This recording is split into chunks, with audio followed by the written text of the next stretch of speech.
الحمد لله رب العالمين والعاقبة للمتقين ولا عدوان إلا على الظالمين.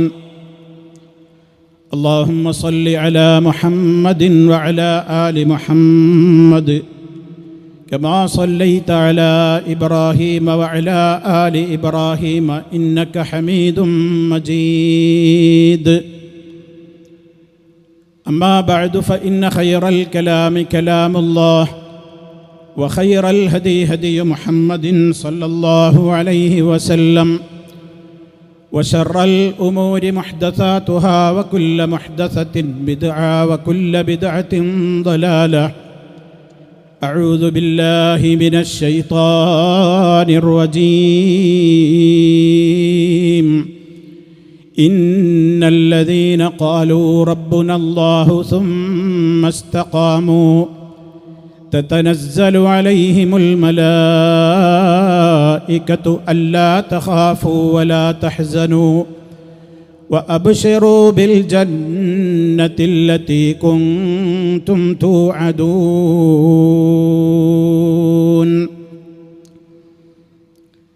സ്നേഹമുള്ള സഹോദരി സഹോദരന്മാരെ, സുഹൃത്തുക്കളെ, കേരളത്തിൻ്റെ ഒരറ്റം മുതൽ മറ്റേ അറ്റം വരെ വളരെ പ്രഖ്യാപിതമായ ലക്ഷ്യത്തോടുകൂടി നടന്നുകൊണ്ടിരുന്ന നമ്മുടെ മഹത്തായ ഫാമിലി കോൺഫറൻസിൻ്റെ 17ാമത്തതും കേരള സംസ്ഥാനത്തുള്ളതിൻ്റെ അവസാനത്തേതുമായ ഫാമിലി കോൺഫറൻസിലാണ് നമ്മൾ ഇപ്പോഴുള്ളത്. പല വിഷയങ്ങൾ ഇതിനകം നമ്മൾ ശ്രവിച്ചു കഴിഞ്ഞു.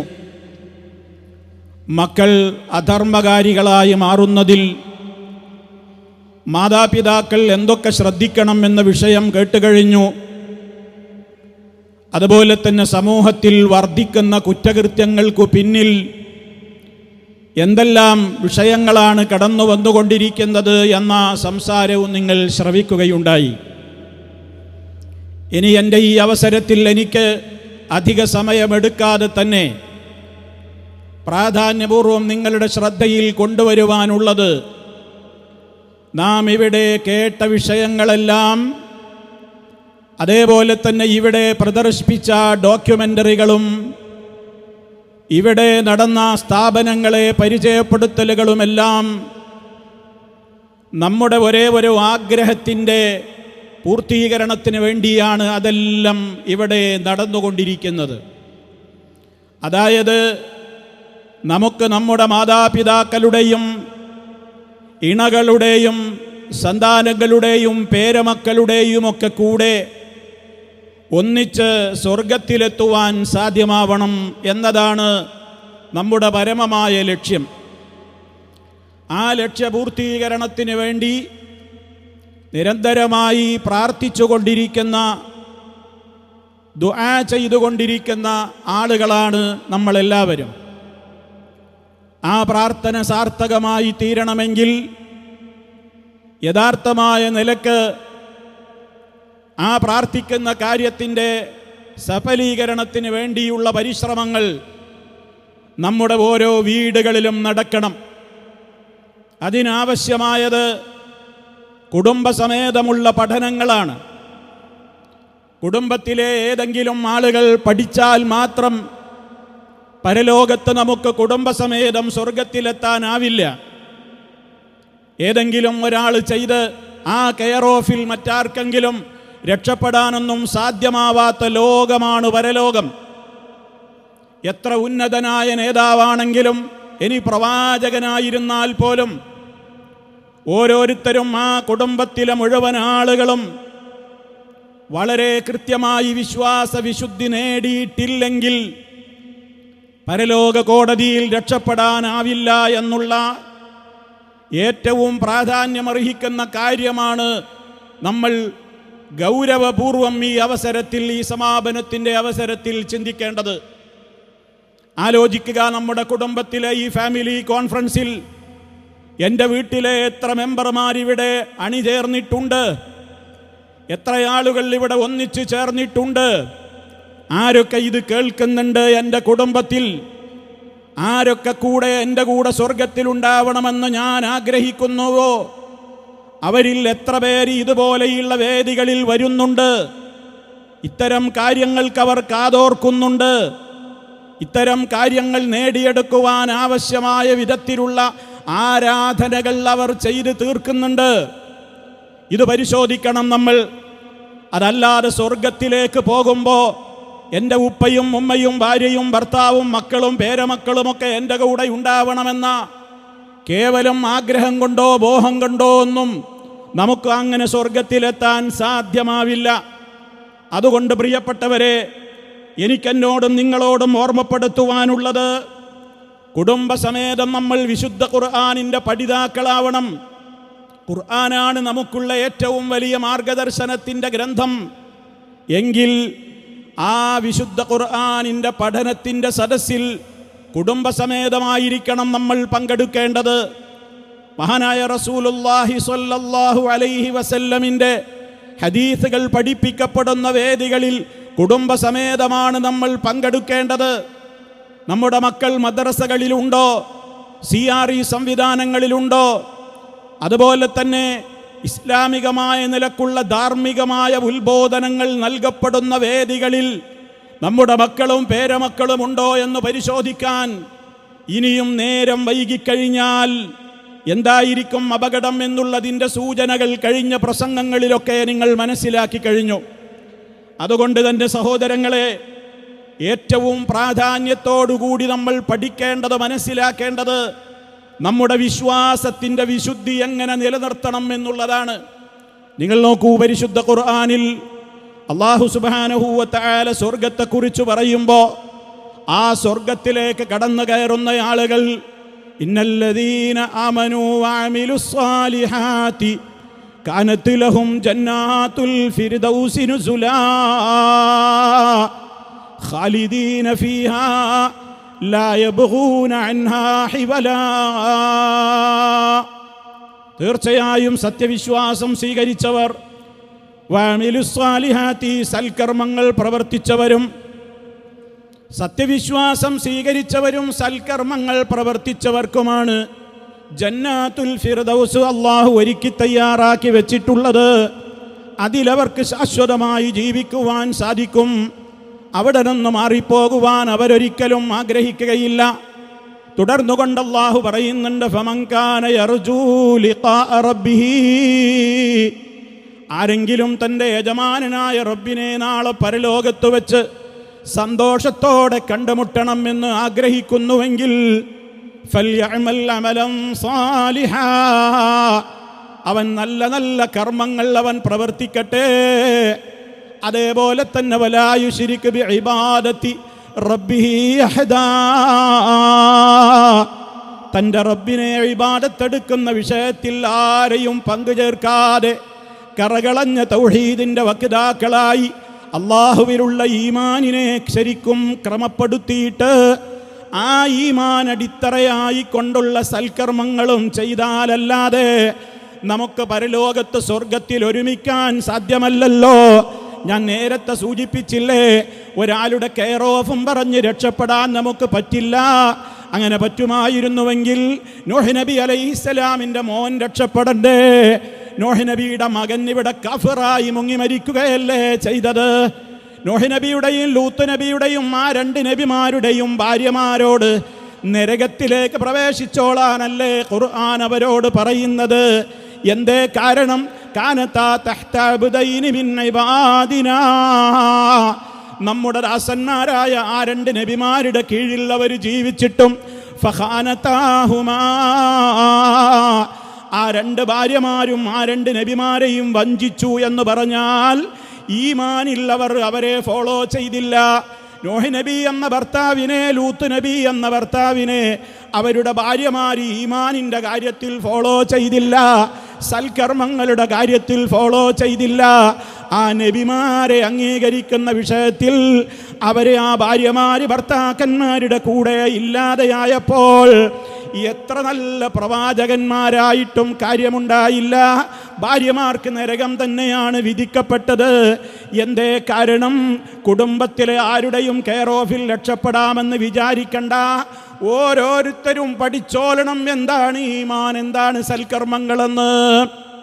ഇബ്രാഹിം അലൈഹിസ്സലാമിൻ്റെ ബാപ്പക്ക് രക്ഷ കിട്ടുമോ? കിട്ടില്ലല്ലോ.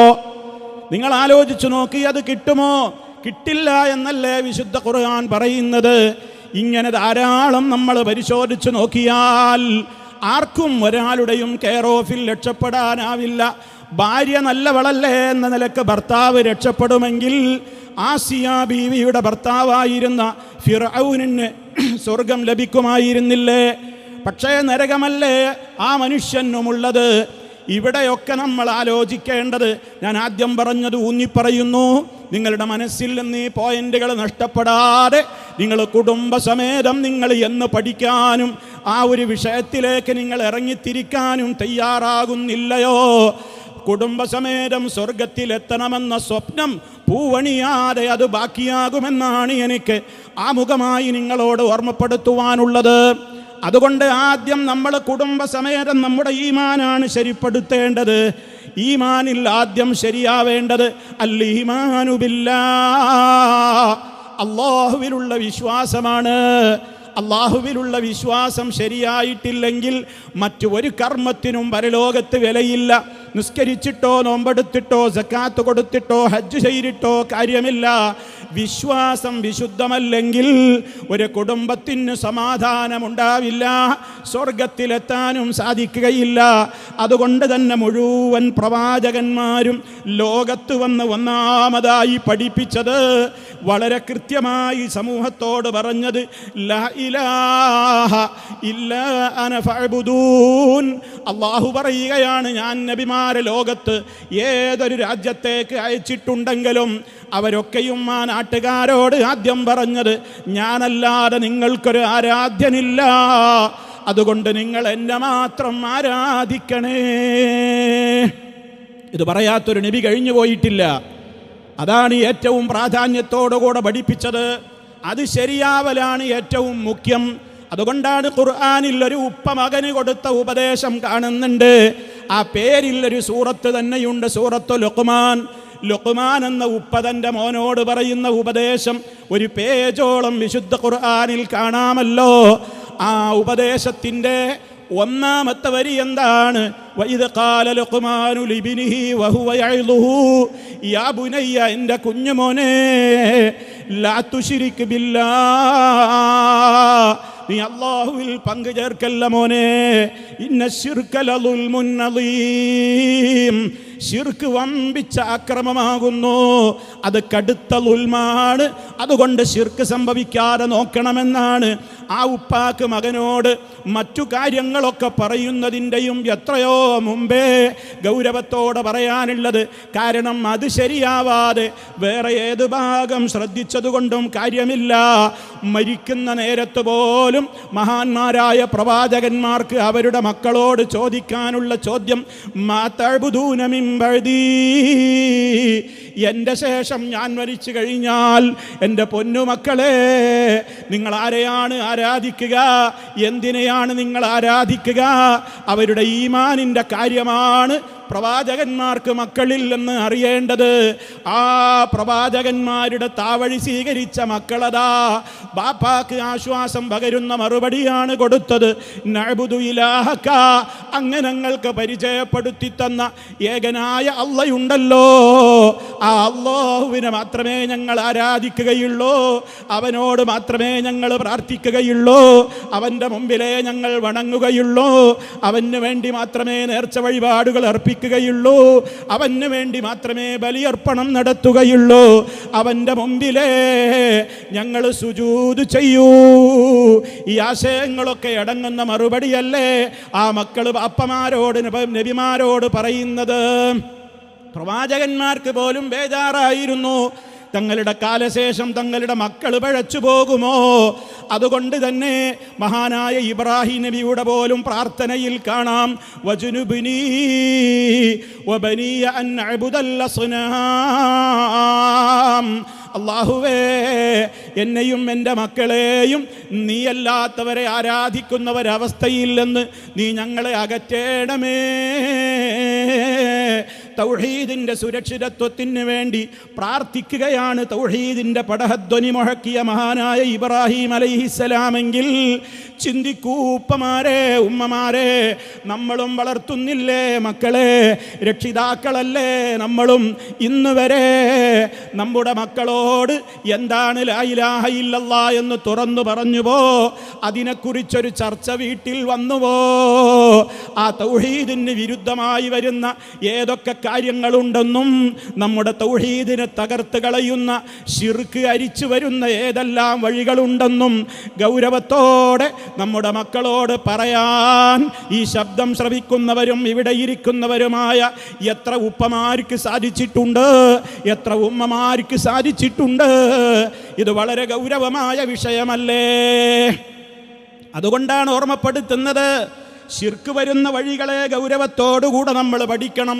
ഒരിക്കലതാ നബി സല്ലല്ലാഹു അലൈഹി വസല്ലമിനോട് ഒരു സഹാബി വന്നുകൊണ്ട് ചോദിക്കുകയാണ്, യാ റസൂലല്ലാഹ്, അല്ലാഹുവിൻ്റെ റസൂലേ, അയ്യുദ്ദംബി അഅ്ളം, പാപങ്ങളിൽ ഏറ്റവും മഹാപാപം ഏതാണ് നബിയേ?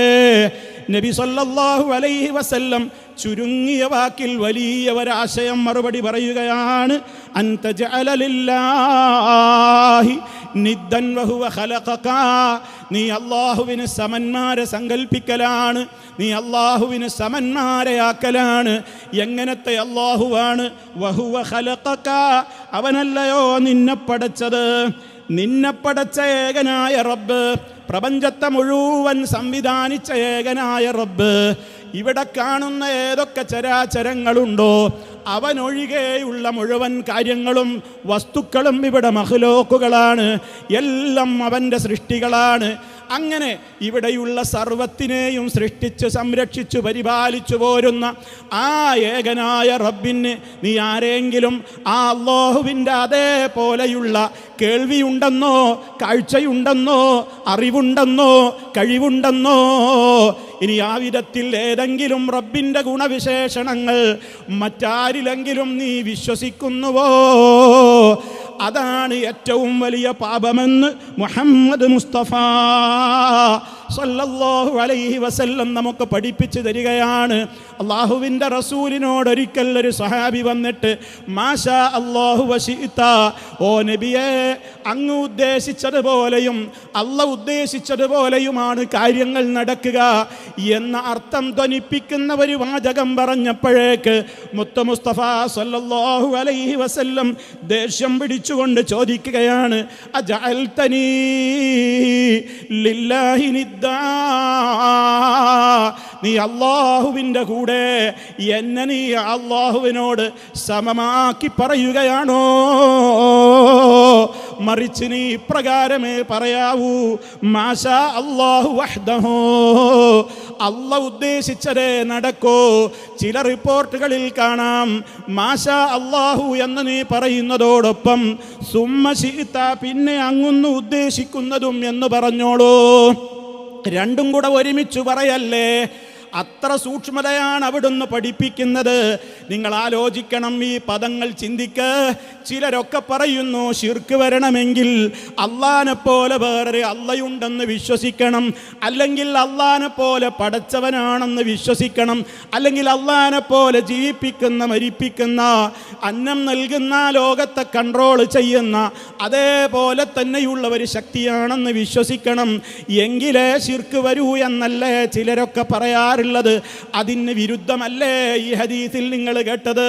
മുത്ത മുസ്തഫ പഠിപ്പിച്ചെടുത്ത സഹാബിയാണ് പറയുന്നത്, ഓ നബിയേ, അങ്ങൊന്ന് ഉദ്ദേശിച്ചത് എന്നേ പറഞ്ഞിട്ടുള്ളൂ എന്ന് പറഞ്ഞപ്പോഴേക്ക് മുത്ത മുസ്തഫ ചോദിക്കുന്നത്, നീ എന്നെ അള്ളാനോട് സമപ്പെടുത്തുകയാണോ?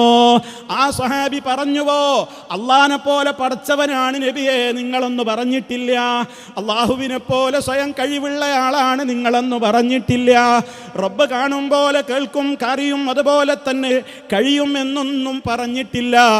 എന്നിട്ട് പോലും ആ പദപ്രയോഗത്തിലുള്ള സൂക്ഷ്മത കുറവ് പോലും തിരുത്തിക്കൊടുത്ത മുഹമ്മദ് മുസ്തഫ നമുക്കെന്താ പഠിപ്പിച്ചു തരുന്ന സന്ദേശം എന്താണ്? നമ്മുടെ വാക്കുകളിൽ പോലും അള്ളാഹുവിൻ്റെ കൂടെ മറ്റൊരാൾ പങ്കായി വരുന്ന വിധത്തിലുള്ള ഒരു സൂചനയുടെ വാക്ക് പ്രയോഗങ്ങൾ പോലും വരാതെ സൂക്ഷിക്കണേ.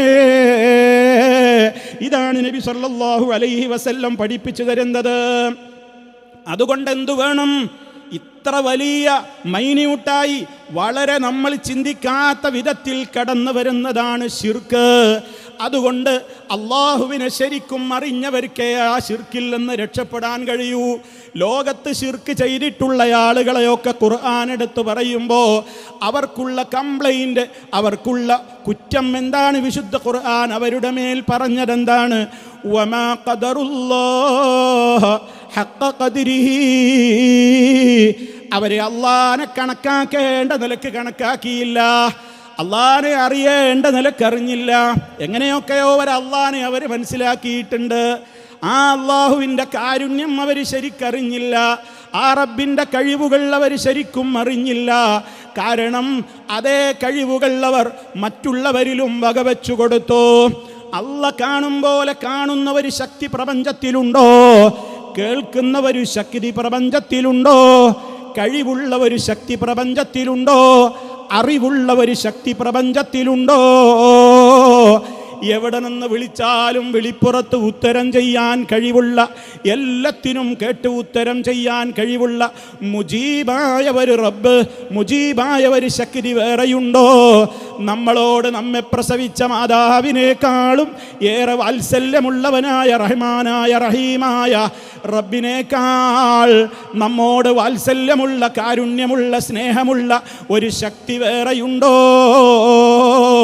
ജീവനാടിയേക്കാൾ നമ്മെ നിരീക്ഷിച്ചു കൊണ്ടിരിക്കുന്ന, നമ്മുടെ കൂടെയുള്ള, എല്ലാം കാണുന്ന കേൾക്കുന്നവനായ റബ്ബിനേക്കാൾ ഇവിടെ ഈ ലോകത്ത് ആർക്കാണ് പവറുള്ളത്? അതുകൊണ്ട് റബ്ബിനെ മനസ്സിലാക്കാതെ വരുമ്പോൾ ആ റബ്ബിന് പലപ്പോഴും സമന്മാരെ ഇവിടെ ആളുകൾ സമർപ്പിക്കുകയാണ്, സങ്കല്പിക്കുകയാണ്. അതുകൊണ്ട് അള്ളാനെ പഠിക്കണം. എങ്ങനെയാ ഈ ഫാമിലി കോൺഫറൻസിൽ നിന്ന് പിരിഞ്ഞു പോകുന്നതിൻ്റെ മുമ്പ് ഓരോരുത്തരും ചോദിക്ക്, എനിക്ക് എൻ്റെ റബ്ബിനെ കുറിച്ച് എന്തറിയാം?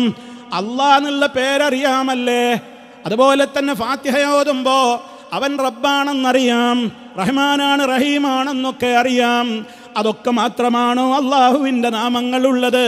ആ റബ്ബിന് എത്ര എത്ര ഉന്നതമായ പേരുകളാണ്. അൽ അസ്മാഉൽ ഹുസ്നാ, ഏറ്റവും നല്ല നല്ല പേരുകൾ. ആ പേരുകളിൽ മുഴുവൻ അടങ്ങിയിട്ടുള്ള ആശയങ്ങൾ നമ്മൾ പഠിച്ചുവോ? അതിൻ്റെ അർത്ഥം നമുക്ക് അറിയാമോ? 100-ലേറെ പേരുകൾ അല്ലാഹുവിനില്ലേ?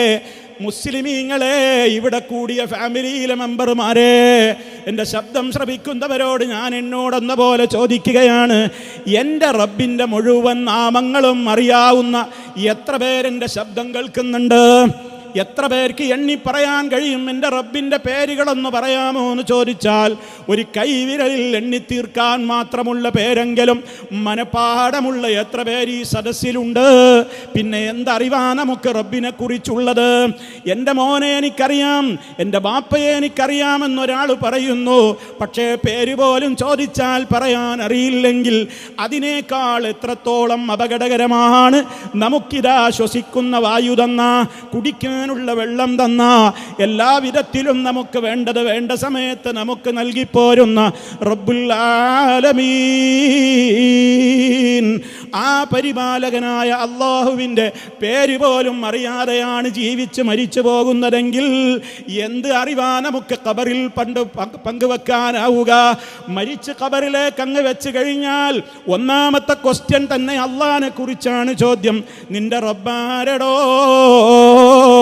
റബ്ബിനെ അറിഞ്ഞവർക്കല്ലാതെ അവിടെ മറുപടി പറയാനാവില്ലെന്നല്ലേ മുസ്തഫ പഠിപ്പിച്ചത്? മുനാഫിഖിന് പറയാനാവില്ല, അതുപോലെ തന്നെ മുർതാബ് സംശയരോഗമുള്ളവന് പറയാനാവില്ല. മറിച്ച് നല്ല ഈമാനുറച്ച വ്യക്തിക്കല്ലാതെ അള്ളാഹിനെ കുറിച്ചുള്ള ഖബറിലുള്ള ചോദ്യത്തിന് ഉത്തരം പറയാൻ സാധ്യമാവില്ല. എന്ന് പറയുമ്പോൾ നമ്മൾ ഇന്നങ്ങ് മരിച്ച് ഖബറിലെത്തിക്കഴിഞ്ഞാൽ എന്തുത്തരം പറയാനാ കണ്ടുവച്ചിട്ടുള്ളത്? അതുകൊണ്ട് അള്ളാനെ പഠിക്ക്, അള്ളാന്റെ ഗുണങ്ങൾ പഠിക്ക്, അള്ളാന്റെ കഴിവുകൾ പഠിക്ക്. എന്തിനാണത് പഠിക്കുന്നത്? രണ്ട് നേട്ടങ്ങൾ അത് പഠിച്ചാൽ നമുക്കുണ്ട് ഉമ്മ, അത് പഠിച്ചാൽ നമുക്ക് കിട്ടും പെങ്ങളെ, ഉപ്പ, നമുക്കത് കിട്ടും. ഏതൊക്കെയാണത്? നിങ്ങൾ അള്ളാന്റെ പേരുകൾ പഠിച്ച് ആശയങ്ങൾ അർത്ഥങ്ങൾ പഠിച്ചു കഴിഞ്ഞാൽ ഒന്നാമത്തെ ഗുണം എന്താണെന്നോ? നിങ്ങൾക്ക് പിന്നെ ശിർക്ക് നിങ്ങളുടെ ജീവിതത്തിൽ വരൂല. കാരണം ആ അള്ളാന്റെ ഓരോ മഹത്വങ്ങളും ഓരോ പേരിലും ഉൾച്ചേർന്നിരിക്കുകയാണ്. അതങ്ങ് പഠിച്ച ഒരു സ്ത്രീക്കോ പുരുഷനോ പിന്നെ അതുപോലെ മറ്റൊരു ശക്തിയുണ്ടെന്ന് ഏത് കൊലകൊമ്പൻ എത്ര തെളിവ് നിരത്തിയിട്ട് എൻ്റെ മുമ്പിൽ വന്നാലും ഞാനത് അംഗീകരിക്കൂല. അതുകൊണ്ട് എൻ്റെ തൗഹീദ് അവിടെ ഉറക്കുകയാണ്. അത് മാത്രമല്ല, രണ്ടാമതൊരു ഗുണം കൂടിയുണ്ട്. ആ അർത്ഥങ്ങളൊക്കെ ശരിക്ക് പഠിച്ചിട്ടുള്ള ഒരു മുസ്ലിം അവൻ ഉറച്ചു വിശ്വസിക്കുകയാണ്, ലോകം മുഴുവൻ ഉറങ്ങിക്കഴിഞ്ഞാലും ഉറങ്ങാത്ത കണ്ണുകളുള്ള മയങ്ങാത്തവനായ ശക്തിയാണ് എൻ്റെ റബ്ബ്. അതുകൊണ്ട് ആ റബ്ബിൻ്റെ കണ്ണ് വെട്ടിച്ച് അവൻ അറിയാതെ, അവൻ കേൾക്കാതെ, അവൻ മനസ്സിലാക്കാതെ ഒരു തെറ്റും എനിക്ക് ചെയ്യാൻ സാധിക്കില്ലല്ലോ എന്ന ചിന്ത എനിക്ക് വരുമ്പോൾ എൻ്റെ തൗഹീദ് വിശുദ്ധമാകുന്നതോടൊപ്പം എൻ്റെ ജീവിതത്തിൻ്റെ എ മുതൽ സെറ്റ് വരെ മുഴുവനങ്ങ് ക്ലിയർ ആവുകയാണ്. കാരണം പിന്നെ എനിക്ക് പാപം ചെയ്യാൻ എങ്ങനെ കഴിയും? എൻ്റെ റബ്ബ് കാണുമല്ലോ, എൻ്റെ റബ്ബ് കേൾക്കുമല്ലോ, എൻ്റെ റബ്ബ് അറിയുമല്ലോ. ഇങ്ങനെ അങ്ങ് അള്ളാനെ പഠിക്ക്. ഈ പഠനം ഇല്ലാത്തത് കൊണ്ടാണ് സമൂഹത്തിൽ ശിർക്ക് വന്നിട്ടുള്ളത്. ഇതേപോലെ തന്നെ നിങ്ങൾ നിത്യജീവിതത്തിൽ ചൊല്ലാൻ പഠിപ്പിക്കപ്പെട്ട ദിക്റുകൾ എത്രയാണ്? രാവിലെ ഉണരുമ്പോൾ ഇവിടെ കൂടിയ ഉമ്മമാരോട് ഉപ്പമാരോട് ഞാൻ പറയുകയാണ്, നമ്മുടെ വീടുകളിൽ നമ്മൾ നിയന്ത്രിക്കുന്നില്ലേ? രാവിലെ എഴുന്നേൽക്കുമ്പോൾ എന്ത് പറഞ്ഞിട്ടാ എഴുന്നേൽക്കേണ്ടത്? നമുക്ക് കുടുംബത്തിലെ മെമ്പർമാർക്കൊക്കെ അറിയാമോ? ഉറങ്ങുന്നത് വരെ എന്ത് ചൊല്ലണം എന്ന് പഠിപ്പിക്കപ്പെട്ടിട്ടുണ്ട്. നമ്മളിൽ എത്ര പേർക്ക് അതറിയാം? അൽഹംദുലില്ലാഹ് അല്ലദീ അഹ്യാനാ ബഅദമാ മാതനാ വഇലൈഹിൻ നുശൂർ. ഉറങ്ങി എഴുന്നേൽക്കുമ്പോഴുള്ള ഒരു പ്രാർത്ഥനയാണതെങ്കിൽ അൽഹംദുലില്ലാഹില്ലദീ അഫാനി ഫീ ജസദി വറദ്ദ അലയ്യ റൂഹി വഅദിന ലീ ബിദിക്രിഹി. രണ്ടാമത്തൊരു പ്രാർത്ഥന അതാണ്. ഞാനതിൻ്റെ അർത്ഥതലങ്ങളൊന്നും വിശദീകരിക്കുന്നില്ല, പക്ഷേ ഞാൻ സൂചന പറയുന്നു. ഈ രണ്ട് ദിക്റുകളുടെയും ദുആകളുടെയും അർത്ഥവും ആശയവും പഠിച്ചുകൊണ്ട് നാളെ രാവിലെ എഴുന്നേൽക്കുമ്പോൾ മുതൽ ഇനി ജീവിതത്തിൽ ഒരിക്കലും കൈവിടാതെ ഈ ദിക്റുകളും ദുആകളും നമ്മുടെ മനസ്സിലുണ്ടാവണേ. അതിനാണ് സ്ക്രീനിൽ കാണിക്കുന്നത്. അതുകൊണ്ട് തന്നെ നമ്മൾ മനസ്സിലാക്കണം, അവിടം മുതൽക്ക് നമ്മുടെ ഒരു ജീവിതം സ്റ്റാർട്ട് ചെയ്തു പ്രഭാതത്തിൽ. ഇനി അങ്ങോട്ട് ഉറങ്ങാൻ കിടക്കുന്നതിൻ്റെ ഇടയ്ക്ക് ഒരുപാട് സന്ദർഭങ്ങളിൽ ദുആകളുണ്ട്, ദിക്റുകളുണ്ട്. ദിക്റില്ലാത്തവരാണ് മുജാഹിദുകൾ, ദുആയില്ലാത്തവരാണ് മുജാഹിദുകളെന്ന് പലരും ഇവിടെ കാടിളക്കി തെറ്റിദ്ധാരണ പരത്തുമ്പോൾ നിങ്ങൾ ആലോചിക്കണം, അവരൊക്കെ ആടിച്ചാടി ദിക്റുകളും തുള്ളിച്ചാടി ദിക്റുകളും റാത്തീബുകളും മൗലിദുകളും ഒക്കെ നടത്തിയിട്ട് അള്ളാഹുവിൻ്റെ റസൂല് പഠിപ്പിക്കാത്ത കാര്യങ്ങളിലൂടെ ദിക്റെന്ന പേരിൽ കോപ്രായങ്ങൾ കാട്ടിക്കൂട്ടുമ്പോൾ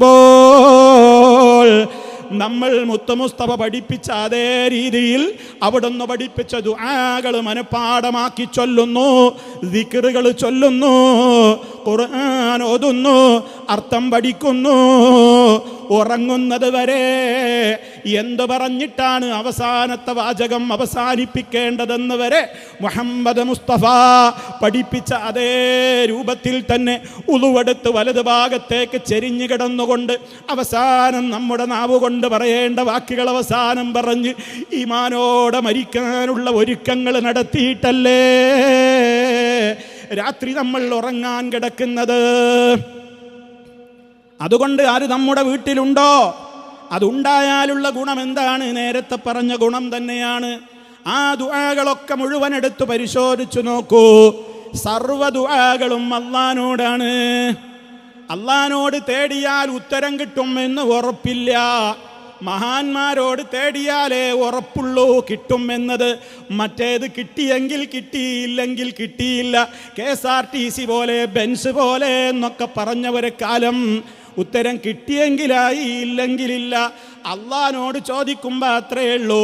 മഹാത്മാക്കളോട് ചോദിച്ചാലോ അതൊക്കെ വളരെ പെട്ടെന്ന് ഉത്തരം കിട്ടുന്ന കേസുകളാണ് എന്ന് പറയുന്ന മൂഢവിശ്വാസത്തിന് നമ്മളെ കിട്ടൂല.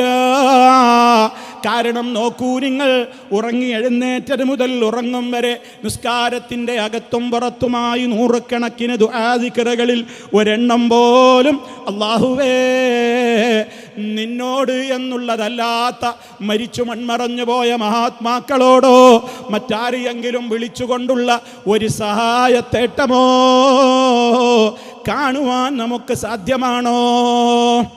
സാധ്യമാവില്ല.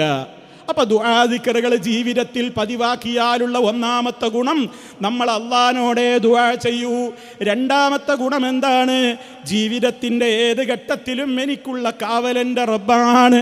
അതുകൊണ്ടല്ലേ രാവിലെ പ്രഭാതത്തിലും പ്രദോഷത്തിലുമൊക്കെ നമ്മൾ പറയുന്നുണ്ട്, അല്ലാഹുമ്മ ഇന്നി അസ്അലുക്കൽ ആഫിയത ഫിദ്ദുനിയാ വൽ ആഖിറ, അല്ലാഹുമ്മ ഇന്നി അസ്അലുക്കൽ അഫ്വ വൽ ആഫിയ ഫീ ദീനി വദുനിയായ വഅഹ്ലി വമാലി, അല്ലാഹുമ്മ അസ്തുർ ഔറാതി വആമിൻ റൗആതി, അല്ലാഹുമ്മ അഹ്ഫളിനി മിൻ ബൈനി യദയ്യ വമിൻ ഖൽഫി വഅൻ يميني وعن شمالي ومن فوقي وأعوذ بعظمتك أن نغتال من تحتي. എന്നെ പഠിക്കണം ഉമ്മമാരെ ഉപ്പമാരെ, വലിയ ആശയങ്ങളടങ്ങിയ ദുആയാണ്. ജീവിതത്തിൻ്റെ എല്ലാ ഘട്ടങ്ങളിലും റബ്ബേ നീയാണ് കാവൽ, നീയാണ് ആഫിയത്ത് തരേണ്ടത്. മുന്നിലൂടെ വരുന്ന അക്രമങ്ങളോ രോഗങ്ങളോ, പിന്നിലൂടെ വരുന്നതോ വലതുവശത്തുകൂടെ വരുന്നതോ ഇടതുവശത്തുകൂടെ വരുന്നതോ, നാനാവിധത്തിൽ വരുന്ന ഏതേത് കാര്യങ്ങളിൽ നിന്നും നീ ഞങ്ങളെ കാത്തുകൊള്ളണേ എന്നടങ്ങുന്ന മഹത്തായ പ്രാർത്ഥന മുത്ത് മുസ്തഫ അത് പറയാത്ത ഒരു പ്രഭാതം കഴിഞ്ഞിട്ടില്ല. നമ്മൾ പറയാറുണ്ടോ? ഇവിടെ മക്കൾ പറയാറുണ്ടോ? ഉമ്മ ചിന്തിക്ക്, പെങ്ങളെ ആലോചിക്ക്. ഭർത്താവ് ഇത് പറയുന്നുണ്ടോ? മക്കൾ പറയുന്നുണ്ടോ? ഇങ്ങനെ എത്ര ദുആകളാണ്. സർവവും റഹ്മാനായ റബ്ബിനോടാണ്. ഇതൊക്കെ മാറ്റിവെച്ചുകൊണ്ട്, ഇതൊക്കെ മനസ്സറിഞ്ഞുകൊണ്ട് പറയുന്ന ഒരു വ്യക്തിക്ക് പിന്നെ എങ്ങനെയാണ് ദർഗകളിൽ പോയി ആരോഗ്യത്തിന് ചോദിക്കാൻ പറ്റുക? ദർഗകളിൽ പോയിട്ട് കുട്ടിക്ക് തേടാൻ പറ്റുക? ദർഗകളിൽ പോയിട്ട് ആഗ്രഹ സഫലീകരണത്തിന് തേടാൻ? ഈ ദുആദിക്റുകൾ മനസ്സറിഞ്ഞ് പതിവാക്കിയവർക്കും അള്ളാഹുവിൻ്റെ പേരുകളും വിശേഷണങ്ങളും മനസ്സറിഞ്ഞു പഠിച്ചു മനസ്സിലാക്കിയവർക്കും പിന്നെ ദർഗകളിൽ പോയിട്ട് ആ ഖബറിനെ ചുംബിക്കാനാകുമോ? അവിടെ തൊട്ട് മണക്കാനാകുമോ? അവിടെ കാര്യം നേടാൻ വേണ്ടി പട്ടുമൂടാൻ സാധിക്കുമോ? അവിടെ കാര്യം നേടാൻ വേണ്ടി അവിടെയുള്ള കുത്തുവിളക്കിൽ എണ്ണയൊഴിച്ച് അതിലേക്ക് തിരിനേർച്ചയാക്കാൻ കഴിയുമോ? തൻ്റെ കാര്യം പൂവണിഞ്ഞ് കിട്ടുവാൻ വേണ്ടി അവിടെയുള്ള കാണിക്ക വഞ്ചിയിൽ പിന്നെ പണമിടാൻ സാധിക്കുമോ? അങ്ങോട്ട് അരി നേർച്ചയാക്കാൻ പറ്റുമോ? പഴക്കുല നേർച്ചയാക്കാൻ കഴിയുമോ? ആടുമാടുകൾ നേർച്ചയാക്കാൻ പറ്റുമോ? എന്തേ കാരണം? മുഹമ്മദ് മുസ്തഫ പഠിപ്പിച്ച ദുആദിക്റുകളിൽ അഖിലം ഈ പറയുന്ന എല്ലാ കാര്യങ്ങൾക്കും വേണ്ടി ദിനേന നമ്മോട് തേടാൻ പഠിപ്പിച്ചത് ലില്ലാ, അല്ലാഹുവിനോട് മാത്രമാണ്. അല്ലാത്തൊരു ദുആയുണ്ടോ? അല്ലാത്തൊരു പ്രാർത്ഥന നമുക്ക് കാണാൻ സാധിക്കുന്നുണ്ടോ പ്രിയമുള്ളവരെ? അതുകൊണ്ട് തന്നെ ഇന്ന് മഖ്ബറകളിലേക്ക് ആളുകൾ പോകുന്നത് എന്തിനാ? ഖബർ സിയാറത്ത് എന്നതാണ് പേര്. പക്ഷേ സിയാറത്ത് എന്നാൽ അർത്ഥം എന്താണ്? സന്ദർശനം എന്നാണ്. എന്തിനാ ഖബർ പോയി കാണുന്നത്? നമുക്ക് മരണചിന്തയുണ്ടാകുവാനാണ്. പരലോകം എനിക്കും വരുമെന്ന് ചിന്തിക്കാനാണ്. ഇതിനല്ലാതെ ഖബറിൻ്റെ അടുക്കലേക്ക് പോകുന്ന അവസ്ഥയല്ലേ ഇന്നുള്ളത്? ആരാണിവിടെ ഭീമാ ബീവിയുടെയും മാഹിൻ അബൂബക്കറിൻ്റെയും ഖബറിൻ്റെ അടുത്തിലേക്ക്, അതുപോലെ തന്നെ വിഴിഞ്ഞം ഉറൂസി നടക്കുന്നതും അല്ലാത്തതുമായ സ്ഥലങ്ങളിൽ അതേപോലെയുള്ള ദർഗകളിലേക്ക്, മക്കാമുകളിലേക്ക് എനിക്കൊരു മരണചിന്ത വരട്ടെ, എനിക്കൊന്ന് പരലോകം ഓർമ്മ വരട്ടെ എന്ന ചിന്തയോടെ എത്ര പേര് പോകുന്നുണ്ട്? വല്ലാഹി ഒരു മനുഷ്യനാട് പോകില്ല. അതിന് പോകുന്നതൊക്കെ എന്തിനാ? പോകുന്നതൊക്കെ എനിക്കൊരു കുട്ടി ഉണ്ടാവണം, എൻ്റെ മക്കൾക്ക് ജോലി വേണം, നല്ലൊരു പുതിയ ആപ്പിളയെ കിട്ടണം, എൻ്റെ മോള് ഗർഭിണിയായിട്ടില്ല, അതുപോലെ തന്നെ എൻ്റെ ഭർത്താവിന് ഗൾഫിൽ നല്ല ജോലിയില്ല, 100 കൂട്ടം ആവശ്യങ്ങൾക്ക് വേണ്ടി തലവേദന മാറാൻ, ക്യാൻസർ മാറാൻ, കിഡ്നിയിലെ കല്ല് തെറിക്കാൻ, അതേപോലെ തന്നെ 100 കൂട്ടം രോഗങ്ങൾ മാറാൻ, മാനസികവും ശാരീരികവുമായ രോഗങ്ങളിൽ നിന്ന് രക്ഷപ്പെടാൻ, ഇതിനു വേണ്ടി കാണിക്ക വഞ്ചിയിൽ പണമിടാനും പട്ടുകൊണ്ട് മൂടാനും കുത്തുവിളക്കിൽ എണ്ണയൊഴിച്ച് തിരിനേർച്ചയാക്കാനും ആ ഖബറിനെ മുത്തിമണക്കുവാനും അവിടെ പൂമാല ചാർത്തുവാനും അവിടത്തേക്ക് തൊട്ടിൽ നേർച്ചയാക്കുവാനും തൊട്ടിയും കയറും കൊടുക്കുവാനും അതുപോലെ തന്നെ ചന്ദനക്കുടം നേർച്ചയാക്കുവാനും ഒക്കെ ഈ വിധത്തിലല്ലേ ഖബറിങ്ങിലേക്ക് പോകുന്നത്. പക്ഷേ സന്തോഷകരമായ ഒരു കാര്യം ഇതിൻ്റെ ഇടയിലും ഈ തിരുവനന്തപുരത്ത് എനിക്ക് കാണാൻ സാധിച്ചു. അതേ, ഇവിടെ ഏതാ പച്ചക്കറി തങ്ങൾ ഉപ്പാപ്പാടെ പേരിലൊരു മക്കാമുണ്ട് എന്നറിഞ്ഞു. എന്തേ പച്ചക്കറി തങ്ങൾ ഇത് വന്നത് എന്ന് എനിക്കറിഞ്ഞൂടാ. പക്ഷേ ഈ തിരുവനന്തപുരത്ത് ആ മഹലിൽ ആ ജാറത്തിൻ്റെ സമീപത്ത് ഒരു പ്രത്യേകമായ നോട്ടീസ് കാണാൻ എനിക്ക് സാധിച്ചിട്ടുണ്ട്. ആ നോട്ടീസിൽ പറയുന്ന കാര്യങ്ങൾ എന്താണ്, അവിടെ സിയാറത്ത് എന്തിനാണെന്ന് കൃത്യമായി തന്നെ എഴുതി വച്ചിരിക്കുന്നു. സിയാറത്തിന് പോകുന്ന ആളുകൾ ശ്രദ്ധിക്കേണ്ട കാര്യങ്ങൾ, മര്യാദകൾ അവിടെ രേഖപ്പെടുത്തിയിരിക്കുകയാണ്. ഖബർ സിയാറത്തിൻ്റെ മര്യാദകൾ: 1, അള്ളാഹുവിനെ മാത്രം ആരാധിക്കുക, വെരി ഗുഡ്. 2, അള്ളാഹുവിനോട് മാത്രം ആവലാദികളും ആവശ്യങ്ങളും തേടുക. അതാണോ അവിടെ നടക്കുന്നത്? തീർന്നില്ല, നമ്മൾ 100 മാർക്കാണ് ഇതിന് കൊടുത്തിട്ടുള്ളത്. 3ാമത്തെ നിയമം കേട്ടോ, മര്യാദകളാ പറയുന്നത്. ഖബറാളികൾക്ക് വേണ്ടി നാം ദുആ ചെയ്യുക, അവരോട് നമ്മുടെ ആവശ്യങ്ങൾ ചോദിക്കാതിരിക്കുക. നമ്പർ 4, ഖബറാളികളോട് ആവശ്യങ്ങൾ തേടുന്നത് അള്ളാഹുവിന് ഇഷ്ടപ്പെടാത്ത വൻ പാപമാണ്, ശിർക്ക് എന്ന് ബ്രാക്കറ്റിൽ കൊടുത്തിട്ടുണ്ട്. 5ാമത്, ഖബർ സിയാറത്ത് കൊണ്ട് ലക്ഷ്യം വയ്ക്കുന്നത് നാം ഖബറിലാകുമ്പോൾ ഉള്ള അവസ്ഥയെ സംബന്ധിച്ച ചിന്തയ്ക്ക് വേണ്ടിയാണ്. 6ാമത് കൊടുക്കുന്നു, ഔലിയാക്കളോടുള്ള ബഹുമാനം ആരാധനയായി മാറരുത്. 7ാമത് കൊടുക്കുന്നു, മരണത്തെ സംബന്ധിച്ച ഓർമ്മയിലൂടെ നമ്മുടെ ജീവിതം നല്ല രീതിയിലാക്കാൻ ഖബർ സിയാറത്ത് കൊണ്ട് ഉപകരിക്കണം. 8ാമത്തത്, ഖബർ സിയാറത്ത് സ്ത്രീകൾക്ക് ഇസ്ലാം പ്രോത്സാഹിപ്പിക്കുന്നില്ല. 9ാമത്തത്, ആരാധനാ ഭാഗമെന്ന നിലയിൽ മെഴുകുതിരി, തിരി എന്നിവ കത്തിച്ച് വയ്ക്കാൻ പാടില്ലാത്തതാകുന്നു. 10ാമത്തതും അവസാനത്തതുമായത്, അള്ളാഹുവിനെ കുറിച്ചുള്ള ചിന്തയും ഭയവും മരണ ഓർമ്മയും കൊണ്ട് നല്ല രീതിയിൽ ദീനീ ജീവിതം നയിക്കുവാൻ സിയാറത്ത് കാരണമാകണം. ഇതിവിടുത്തെ വിസ്ഡം ഇസ്ലാമിക് ഓർഗനൈസേഷൻ്റെ പ്രവർത്തകർ പച്ചക്കറിപ്പാപ്പാൻ്റെ അവിടെ കൊണ്ടുപോയി തൂക്കിയ ബോർഡല്ല. ആരാ ഇത് എഴുതിയത്? ഇതിൻ്റെ അടിയിൽ നോക്കൂ, അള്ളാഹു നമുക്ക് ശരിയായ കാര്യങ്ങൾ മനസ്സിലാക്കി ഇബാദത്ത് ചെയ്യുവാൻ തൗഫീക്ക് നൽകി അനുഗ്രഹിക്കുമാറാകട്ടെ, ആമീൻ എന്ന് മണക്കാട് വലിയ പള്ളി മുസ്ലിം ജമാഅത്ത്. മണക്കാട് വലിയ പള്ളി മുസ്ലിം ജമാഅത്തിലെ ഇത് എഴുതിയത് ആരാണെങ്കിലും വെരി ഗുഡ്, സബാഷ് സബാഷ്. നിങ്ങളോട് നിങ്ങളുടെ പിന്നിൽ ഞങ്ങളുണ്ട്, നിങ്ങൾ മുന്നിൽ നടന്നോ. ഇതാ ഞങ്ങൾ പറയുന്നത്. അതല്ലാതെ ഖബറിനെ സമീപിക്കരുതെന്നോ ഖബറിങ്കൽ പോകരുതെന്നോ സിയാറത്ത് പാടില്ലെന്നോ ഇവിടെ മുജാഹിദുകൾ ഒരു കാലത്തും പഠിപ്പിച്ചിട്ടില്ല. അതുകൊണ്ട് ഈ എഴുതി വച്ചിട്ടുള്ള ഈ പോസ്റ്റർ പ്രകാരമാണോ ആ പള്ളിയിൽ നടക്കുന്നത്, ഭീമാ പള്ളിയിൽ നടക്കുന്നത്, വിഴിഞ്ഞത്ത് നടക്കുന്നത്, പലയിടങ്ങളിലും നടക്കുന്നത് എന്താണ്? നിങ്ങളൊന്ന് മാന്യമായി ചിന്തിക്കണേ. സ്നേഹം കൊണ്ട് പറയുകയാണ്, കുറ്റപ്പെടുത്താനല്ല, ആക്ഷേപിക്കാനല്ല. പരലോകത്ത് ഖബറിൽ പോയി കിടക്കുമ്പോൾ സമാധാനം വേണോ? മുത്ത് മുസ്തഫ പഠിപ്പിച്ച സിയാറത്ത് ചെയ്തുകൊണ്ട് അത് നേടിക്കോ, അല്ലാതെ കിട്ടൂല. ഇന്ന് ഈ പറയുന്ന കാര്യങ്ങളാണോ ഇന്ന് മക്ബറകളിൽ നടക്കുന്നത്? അല്ല. അവിടെ നടക്കുന്നതൊക്കെ എന്താ? ഞങ്ങളുടെ മലബാർ ഭാഗങ്ങളിലൊക്കെ ആനക്കലഹങ്ങൾ എത്രയാ നടക്കുന്നത്. ആനയുടെ കുത്തുകൊണ്ട് ആളുകൾ മരിക്കുകയാണ്. ബാൻഡും ചന്ദനക്കുടവും അതേപോലെ തന്നെ ആനയും അമ്പാരിയും ചെണ്ടയും താളങ്ങളുമായി കൊണ്ട് നടക്കുകയാണ്. പക്ഷേ അതൊക്കെ പറയുമ്പോൾ ഇവിടെ നിന്ന് വരുന്ന ചില മുസ്ലിയാക്കൾ അടക്കം പറയും അതൊക്കെ ഞങ്ങൾ എന്നോ എതിർത്തതാണ്. ഇവിടെ തിരുവനന്തപുരത്തടുത്ത് കൊല്ലത്തുകാരനാണെന്ന് തോന്നുന്നു ഒരു ഫാറൂഖ് നഈമി പലപ്പോഴും പറയാറുണ്ട്, ഞങ്ങൾ അതിനൊക്കെ എതിരാണ്, സമസ്ത അതിനൊക്കെ എതിരാണ് എന്നൊക്കെ പറയുന്നില്ലേ? അദ്ദേഹത്തോട് വിനയത്തോടെ ചോദിക്കട്ടെ, നിങ്ങളുടെ വലിയ ഹോജയായ അഹമ്മദ് കോയ ശാലിയാത്തി എന്ന് പറയുന്ന പഴയകാല പ്രസിദ്ധനായ നിങ്ങളുടെ പണ്ഡിതനല്ലേ മഹാന്മാരുടെ ഖബറിങ്കലേക്ക് സിയാറത്തിന് പോകുമ്പോൾ ചെണ്ടമുട്ടിക്കൊണ്ടും കുഴൽ വിളിച്ചുകൊണ്ടുമൊക്കെ പോകാമെന്ന ഫത്വ ഇന്നും ജീവിച്ചിരിപ്പില്ലേ? നിങ്ങളുടെ സുന്നി വോയിസിൽ അത് പ്രസിദ്ധീകരിച്ചിട്ടില്ലേ? ധൈര്യമുണ്ടോ തിരുവനന്തപുരത്തോ കൊല്ലത്തോ വന്നുകൊണ്ട് അതേ ആശാലിയാത്തിയുടെ ഫത്വ ഞങ്ങൾ തോട്ടിലേക്ക് വലിച്ചെറിയുന്നു, ഞങ്ങളത് അംഗീകരിക്കൂല എന്ന് പറയാൻ ഫാറൂഖ് നഈമി അടക്കമുള്ള പ്രഭാഷകന്മാർക്ക് ധൈര്യമുണ്ടോ?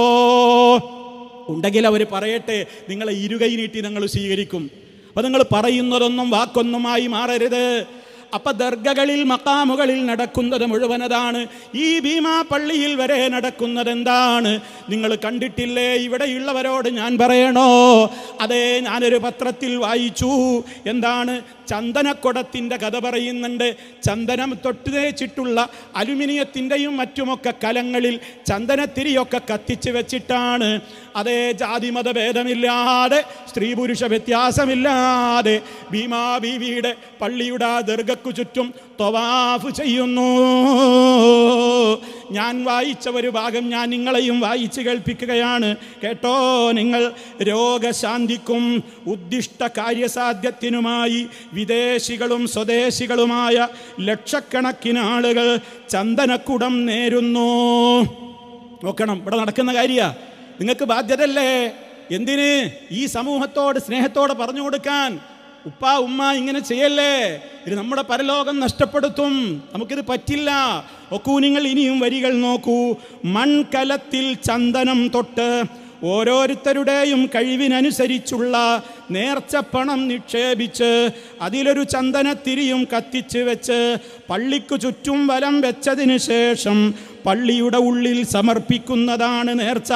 1, 3, 5, 7, 9, 11 എന്നിങ്ങനെ എത്ര വട്ടം വേണമെങ്കിലും വലം വയ്ക്കാം. ഇരട്ട സംഖ്യകളിൽ പ്രദക്ഷിണം നിർത്തരുത്. മുൻകാലങ്ങളിൽ ചന്ദനക്കുടത്തിന് മൺകലങ്ങളാണ് ഉപയോഗിച്ചിരുന്നതെങ്കിൽ ഇന്ന് നേർച്ച നടത്തുന്നവരുടെ ഇഷ്ടാനുസരണം സ്വർണം, വെള്ളി, ചെമ്പ്, സ്റ്റീൽ, അലുമിനിയം എന്നിങ്ങനെ പലതരം കലങ്ങൾ ഉപയോഗിക്കുന്നുണ്ട്. നിങ്ങളെ നാട്ടിലൊരു വിളിപ്പാടകലയുള്ള ഭീമാ പള്ളിയിൽ നടക്കുന്ന തവാഫിനെ കുറിച്ചാണ് ഞാൻ ഈ മലബാറുകാരൻ വായിക്കുന്നത്. ഇത് ഞങ്ങൾ വായിച്ചതാ, ഇത് ഞങ്ങളൊന്നും വായിക്കുന്നത്. ഇന്നും നിങ്ങൾക്ക് സോഷ്യൽ മീഡിയകളിൽ ലേഖനങ്ങൾ കാണാൻ സാധിക്കും. ഉപ്പ ഉമ്മ നിങ്ങൾക്ക് ബാധ്യതല്ലേ? അത് ഭീമാ ബീവിയുടെ ആ പള്ളിക്കു ചുറ്റും തവാഫ് നടത്താൻ ഏത് ഇസ്ലാമിലാണ് അനുവാദമുള്ളത്? ലോകത്ത് മുസ്ലിമീങ്ങളെ, നമ്മൾ മുസ്ലിമീങ്ങളാണോ?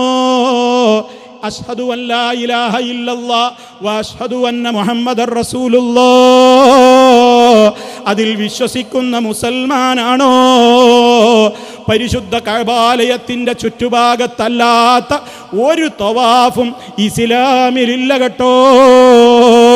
അങ്ങനെ ഒരു തവാഫ് ശിർക്കിൻ്റെ തവാഫല്ലാതെ, മുശ്രിക്കിൻ്റെ തവാഫല്ലാത്ത ഒരു തവാഫ് അങ്ങനെയൊന്ന് ഇസ്ലാമിലുണ്ടോ? അതുകൊണ്ടാ ഓർമ്മപ്പെടുത്തുന്നത്, അത് അവസാനിപ്പിക്കൂ. അവിടെ കോടികൾ വരുമാനം വരുന്നത് ചന്ദനക്കലം കൊണ്ടുള്ള തവാഫിനായിക്കോട്ടെ, എനിക്ക് ആ പൈസ കിട്ടലല്ലേ എൻ്റെ പ്രശ്നം. അത് നിങ്ങൾ തീരുമാനിച്ചോ, ലേലത്തിന് വെക്കണോ, എത്ര കോടിക്ക് ലേലം വിളിക്കണം, 7 കോടിക്കോ 10 കോടിക്കോ, ഇനി 100 കോടിക്ക് നിങ്ങൾ ലേലത്തിന് വെച്ചാലും അതൊന്നും എനിക്ക് വിഷയമല്ല. പക്ഷേ എത്ര 1000 കോടികൾ കൊടുത്താലും കിട്ടാത്ത സ്വർഗമെന്ന വീട് കിട്ടണോ? ഈ തോന്നിവാസമാകുന്ന തവാഫ് അവസാനിപ്പിച്ചേക്കണേ. മുത്ത് മുസ്തഫ എവിടെയാ ജാറം വലം വെക്കാൻ പഠിപ്പിച്ചത്? എവിടെയാണ് 1, 3, 5, 7, 9, 11 ഒക്കെ തവണ തവാഫ് ചെയ്യാൻ പഠിപ്പിച്ചത്? എവിടെയാ? അങ്ങനെ ഒരു രേഖ ഇസ്ലാമിലുണ്ടോ? ചിന്തിക്കൂപ്പമാരെ, ഇതൊരു വാശിയുടെ വൈരാഗ്യത്തിൻ്റെ കാര്യമല്ല, ഇതൊരു ഗ്രൂപ്പ് തർക്കത്തിൻ്റെ കാര്യമല്ല, ഇതൊരു പാർട്ടി തർക്കങ്ങളല്ല. മറിച്ച് ഇന്നങ്ങ് ഞാനോ നിങ്ങളോ മരിച്ചാൽ ഖബറിൽ കിടക്കുമ്പോ മുത്തു മുസ്തഫയെ ചൂണ്ടിയിട്ട് റസൂലുള്ളാഹിനെ കുറിച്ച് നിനക്കെന്തറിയാമെന്ന ചോദ്യത്തിനും നിന്റെ ദീനേതായിരുന്നടോ എന്ന ചോദ്യത്തിനുമൊക്കെ ഞാൻ മുസൽമാനായിരുന്നു, എൻ്റെ ദീന് ഇസ്ലാമാണ് എന്ന് ഖബറിലങ്ങ് മണിമണിയായി ഉത്തരം പറയാൻ കഴിയണമെങ്കിൽ ആ ദീനിലില്ലാത്ത ശിർക്കൻ തവാഫ് ചെയ്തവർക്ക് അത് ഖബറിൽ പറയാനൊക്കുമോ? അത് ഉത്തരം കൊടുക്കാൻ കഴിയുമോ? പരലോകം പേടിയുള്ളവരോട് മാത്രമാണ് ഞാൻ സംസാരിക്കുന്നത്. അതേ, വാശി അങ്ങ് മാറ്റിവെച്ച്, വൈരാഗ്യം അങ്ങ് മാറ്റിവെച്ചിട്ട് എനിക്കെൻ്റെ റബ്ബിനെ കണ്ടുമുട്ടണമല്ലോ എന്ന പേടിയുള്ളവരോടാണ് എനിക്ക് സംസാരിക്കാനുള്ളത്. അതുകൊണ്ട് ജാറം തവാഫ് ചെയ്യാനുള്ളതല്ല. അത് ടി വിയിലൊക്കെ നിങ്ങൾക്കത് കാണുവാൻ സാധിക്കും. ആ ജാറത്തെ സംബന്ധിച്ച് എന്തിനൊക്കെ വേണ്ടി അവിടെ ചന്ദനക്കുടം എടുക്കുന്നുണ്ട് എന്ന് അവിടുത്തെ കമ്മിറ്റിക്കാരൻ പറയുന്ന ഭാഗം നിങ്ങളൊന്ന് കേട്ടോളൂ. ഈ ഖബറിൽ ആശ്രയം തേടിയെത്തുന്ന ഭക്തജനങ്ങൾക്ക് രോഗമുക്തി ലഭിക്കുമെന്നാണ് വിശ്വാസം. ഇവിടുത്തെ കിണറിലെ വെള്ളം പോലും മരുന്ന് വെള്ളമെന്നാണ് അറിയപ്പെടുന്നത്. ഈ വെള്ളത്തിൽ കുളിക്കാനായി കിലോമീറ്ററുകൾ താണ്ടി വരെ ആളുകൾ എത്താറുണ്ട്. രോഗമുക്തിക്കായി ചന്ദനക്കുടമേന്തിയ നേർച്ചയും ഇവിടത്തുകാർക്ക് പ്രധാനമാണ്. ഭീമാപ്പള്ളിയിൽ വന്ന് ചന്ദനക്കുടം എടുക്കുക എന്നൊരു നേർച്ചയാണ്, അതൊരു വഴിപാടാണ്. ഒരു സ്ഥലത്തും ഇല്ല, ഒരു പള്ളിയിലും ഇല്ലാത്തതാണ് ഭീമാപ്പള്ളിയിൽ ചന്ദനക്കുടം എടുക്കുന്നത്. അത് നമ്മുടെ ആഗ്രഹ കാര്യങ്ങൾ സബലീകരിക്കാനും ശരീരവേദന, തളർച്ച, എന്തെങ്കിലും ബുദ്ധിമുട്ടുണ്ടെങ്കിൽ നേർച്ചയാക്കി എടുക്കുന്നതാണ് ഇവിടുത്തെ ചന്ദനക്കുടം എന്ന് പറയുന്നത്. അപ്പൊ നോക്കൂ നിങ്ങൾ, രോഗമുക്തിക്ക് വേണ്ടി ചന്ദനക്കലങ്ങൾ തലയിലേറ്റിക്കൊണ്ടുള്ള ആ രംഗങ്ങളുമൊക്കെ അതിലുണ്ട്. അതേപോലെ തന്നെ അവിടെ കഥാ തൊട്ടിയും കയറുമൊക്കെ നേർച്ചയാക്കുകയാണ്. രോഗശാന്തിക്കുള്ള നേർച്ചയാണ് തൊട്ടിയും കയറും. ലേഖനം ഇങ്ങനെയാണ് പറയുന്നത്: തൊട്ടിയും കയറുമായി വന്ന് പ്രാർത്ഥനയോടെ മരുന്ന് കിണറിൽ നിന്ന് അരത്തൊട്ടി വെള്ളം കോരി പള്ളിയുടെ അകത്ത് സമർപ്പിച്ചാൽ ഏത് രോഗവും സൗഖ്യമാകുമെന്നത് കാലങ്ങളായുള്ള വിശ്വാസമാണ്. ഇതിനു പുറമെ ആട്, മാട്, കോഴി, കുത്തുവിളക്ക്, പട്ട്, പഴം, അരി എന്നിങ്ങനെ എന്തും സമർപ്പിച്ച് പ്രാർത്ഥിക്കാം. മാസങ്ങളോളം പള്ളിയിൽ താമസിച്ച് പ്രാർത്ഥിക്കുന്നവരുമുണ്ട്. പള്ളിയിൽ ഖബറിന്റെ അടുത്ത് എഴുത്തിക്കാഫിരിക്കുന്നവരുണ്ട്. ആണും പെണ്ണും ഒരുമിച്ചവിടെ ജഗപുകയാണ്. ഒരുമിച്ചല്ലേ? ഇതൊക്കെ ഇസ്ലാമിലുണ്ടോ? തിരുവനന്തപുരത്തുകാരെ, ഭീമാ പള്ളിയുടെയും അതുപോലെ തന്നെ വിഴിഞ്ഞത്തിൻ്റെയും പേരിലൊക്കെ മഹാന്മാരായ ആളുകളാണ് എന്നൊക്കെ പറയുന്നതോടൊപ്പം നിങ്ങൾ അങ്ങനെ പറഞ്ഞോളൂ. പക്ഷേ അവരുടെയൊക്കെ ദർഗയിൽ നടക്കുന്ന ദുരാചാരങ്ങൾക്കെതിരെ ശബ്ദിക്കല്ലത് ഞങ്ങളുടെ മാത്രം കടമയല്ലല്ലോ. നിങ്ങളും ഞങ്ങളും പരലോകത്ത് വരുമല്ലോ. രാജാതിരാജനായ റബ്ബിന്റെ മുമ്പിൽ വരുമ്പോ അർഹമുർറാഹിമീനായ റബ്ബേ, തിരുവനന്തപുരത്ത് നടന്ന കോൺഫറൻസിൽ ഈ ഉള്ളവനെ കൊണ്ട് കഴിയാവുന്നതിൻ്റെ പരമാവധി അത് ജനങ്ങളോട് പറഞ്ഞിട്ടുണ്ട്. അല്ലാ, നീ അതിന് സാക്ഷിയാണ്. ഇവിടെ കൂടിയ ആയിരങ്ങൾ അതിന് സാക്ഷിയാണ്. ഈ പുത്തരിക്കണ്ടം മൈതാനം നാളെ പരലോകത്ത് വരില്ലേ? ആലോചിക്കും ഉമ്മ, ഉപ്പ, ഇതൊരു വാശിയുടെയും വഴക്കിൻ്റെയും പ്രശ്നമാണോ? പരലോകത്ത് രക്ഷപ്പെടണോ? എത്രയെത്ര നബിമാർക്കാണ് മക്കളില്ലാതെ കഷ്ടപ്പെട്ടത്, രോഗം കൊണ്ട് കഷ്ടപ്പെട്ടത്. അവരേത് ദർഗയിലെത്തിയിട്ടാണ് തൊട്ടിയും കയറും നേർച്ചയാക്കിയത്? ഏത് ദർഗയിലെത്തിയിട്ടാണ് ചന്ദനക്കലം കൊണ്ട് വലം വെച്ചത്? ഇതേപോലെയുള്ള 100 കൂട്ടം ശിർക്കൻ പ്രവർത്തനങ്ങൾ നടമാടുമ്പോൾ മുസ്ലിയാക്കളുടെ മുമ്പിൽ 10,000 ഒരുമിച്ച് കിട്ടിയാലും ഇതിനെതിരെ കാമ എന്നൊരക്ഷരം പറയാതെ നിങ്ങൾ എവിടേക്കാ കൗമിനെ കൊണ്ടുപോകുന്നതെന്ന് വളരെ വിനയത്തോടെ ഗൗരവത്തോടെ ഞാൻ ചോദിക്കുന്നു. കാരണം നമുക്കെല്ലാ മേഖലയിലും നമ്മുടെ മാതൃകാപുരുഷൻ മുഹമ്മദുർ റസൂലുള്ളാഹി വഖൈറുൽ ഹദി ഹദി മുഹമ്മദിൻ സ്വല്ലല്ലാഹു അലൈഹി വസല്ലം വശറൽ ഉമൂരി മുഹ്ദസാതുഹാ. എല്ലാ ചര്യകളിലും വെച്ച് മുന്തിയ ചര്യ മുത്തമുസ്തഫയുടെ ചര്യയാണ്. അവിടുന്ന് പഠിപ്പിക്കാത്ത പുത്തനാചാരങ്ങളാണ് ഈ കൊണ്ട് നടക്കുന്നത്. അത് മുഴുവനും നരകത്തിലാണ്. അതുകൊണ്ടാ ഗൗരവത്തോടെ പറയുന്നത്. ഇതൊക്കെ പറയുമ്പോൾ ഈ സാധാരണ ജനങ്ങളെ മുസ്ലിയാക്കൾ പഠിപ്പിച്ചു വെച്ച ഒരു മറുപടിയുണ്ട്. കണ്ടില്ലേ, ആ മൗലവി പുത്തരിക്കണ്ടം മൈതാനിയിൽ നിന്ന് ഭീമാ ബീവിയെ തെറി പറഞ്ഞത് കേട്ടില്ലേ? മാഹിൻ അബൂബക്കറിനെ തെറി പറഞ്ഞത് കേട്ടില്ലേ? മൊഹീദ്ദീൻ ശൈഖിനെ മൊഹീദ്ദീൻ പള്ളിയിൽ വിഴിഞ്ഞത്തിനെ തെറി പറയുന്നത് കേട്ടില്ലേ? വല്ലാഹി വല്ലാഹി മുജാഹിദുകൾക്ക് ആ തൊഴിലില്ല. ഇവിടെ ആരാണ് ചീത്ത പറയുന്നത്? ഈ സമ്മേളനത്തിൻ്റെ പ്രചരണാർത്ഥം വിഴിഞ്ഞം ഭാഗത്തേക്ക് ഇവിടെയുള്ള പ്രവർത്തകന്മാര് വാഹന പ്രചരണവുമായി പോയപ്പോ അവിടെ തടയുകയാണ് ചില സുഹൃത്തുക്കൾ, തൊപ്പിവെച്ച ചില സഹോദരങ്ങൾ. അവിടെ ആ വാഹനം തടഞ്ഞുകൊണ്ട് പറയുന്നു, ഇവിടെ നിങ്ങൾ സംസാരിക്കാൻ പാടില്ല, ഇങ്ങോട്ട് നിങ്ങൾ വരാൻ പാടില്ല, ഇവിടെ നിന്ന് വേഗം പൊയ്ക്കോ. അപ്പൊ എന്ത് തെറ്റാ ഞങ്ങൾ ചെയ്തതെന്ന് പ്രവർത്തകന്മാര് ചോദിക്കുമ്പോ ആ തൊപ്പിയിട്ട മനുഷ്യൻ പറയുന്നുണ്ട്, നിങ്ങൾ ഔലിയാക്കന്മാരെ തെറി പറയുന്നുണ്ട്, ഔലിയാക്കന്മാരെ മേൽ കുതിര കയറുന്നുണ്ട്, അതുകൊണ്ട് വേഗം തടി സലാമത്താക്കിക്കോ എന്നിങ്ങനെ ഭീഷണിപ്പെടുത്തുന്ന ആ മനുഷ്യന്റെ ക്ലിപ്പ് ഞങ്ങളുടെ കൈകളിലുണ്ട്. ആ മനുഷ്യനെ ഓർത്താൽ ഞങ്ങൾ ഇവിടെ കാണിക്കുന്നില്ല.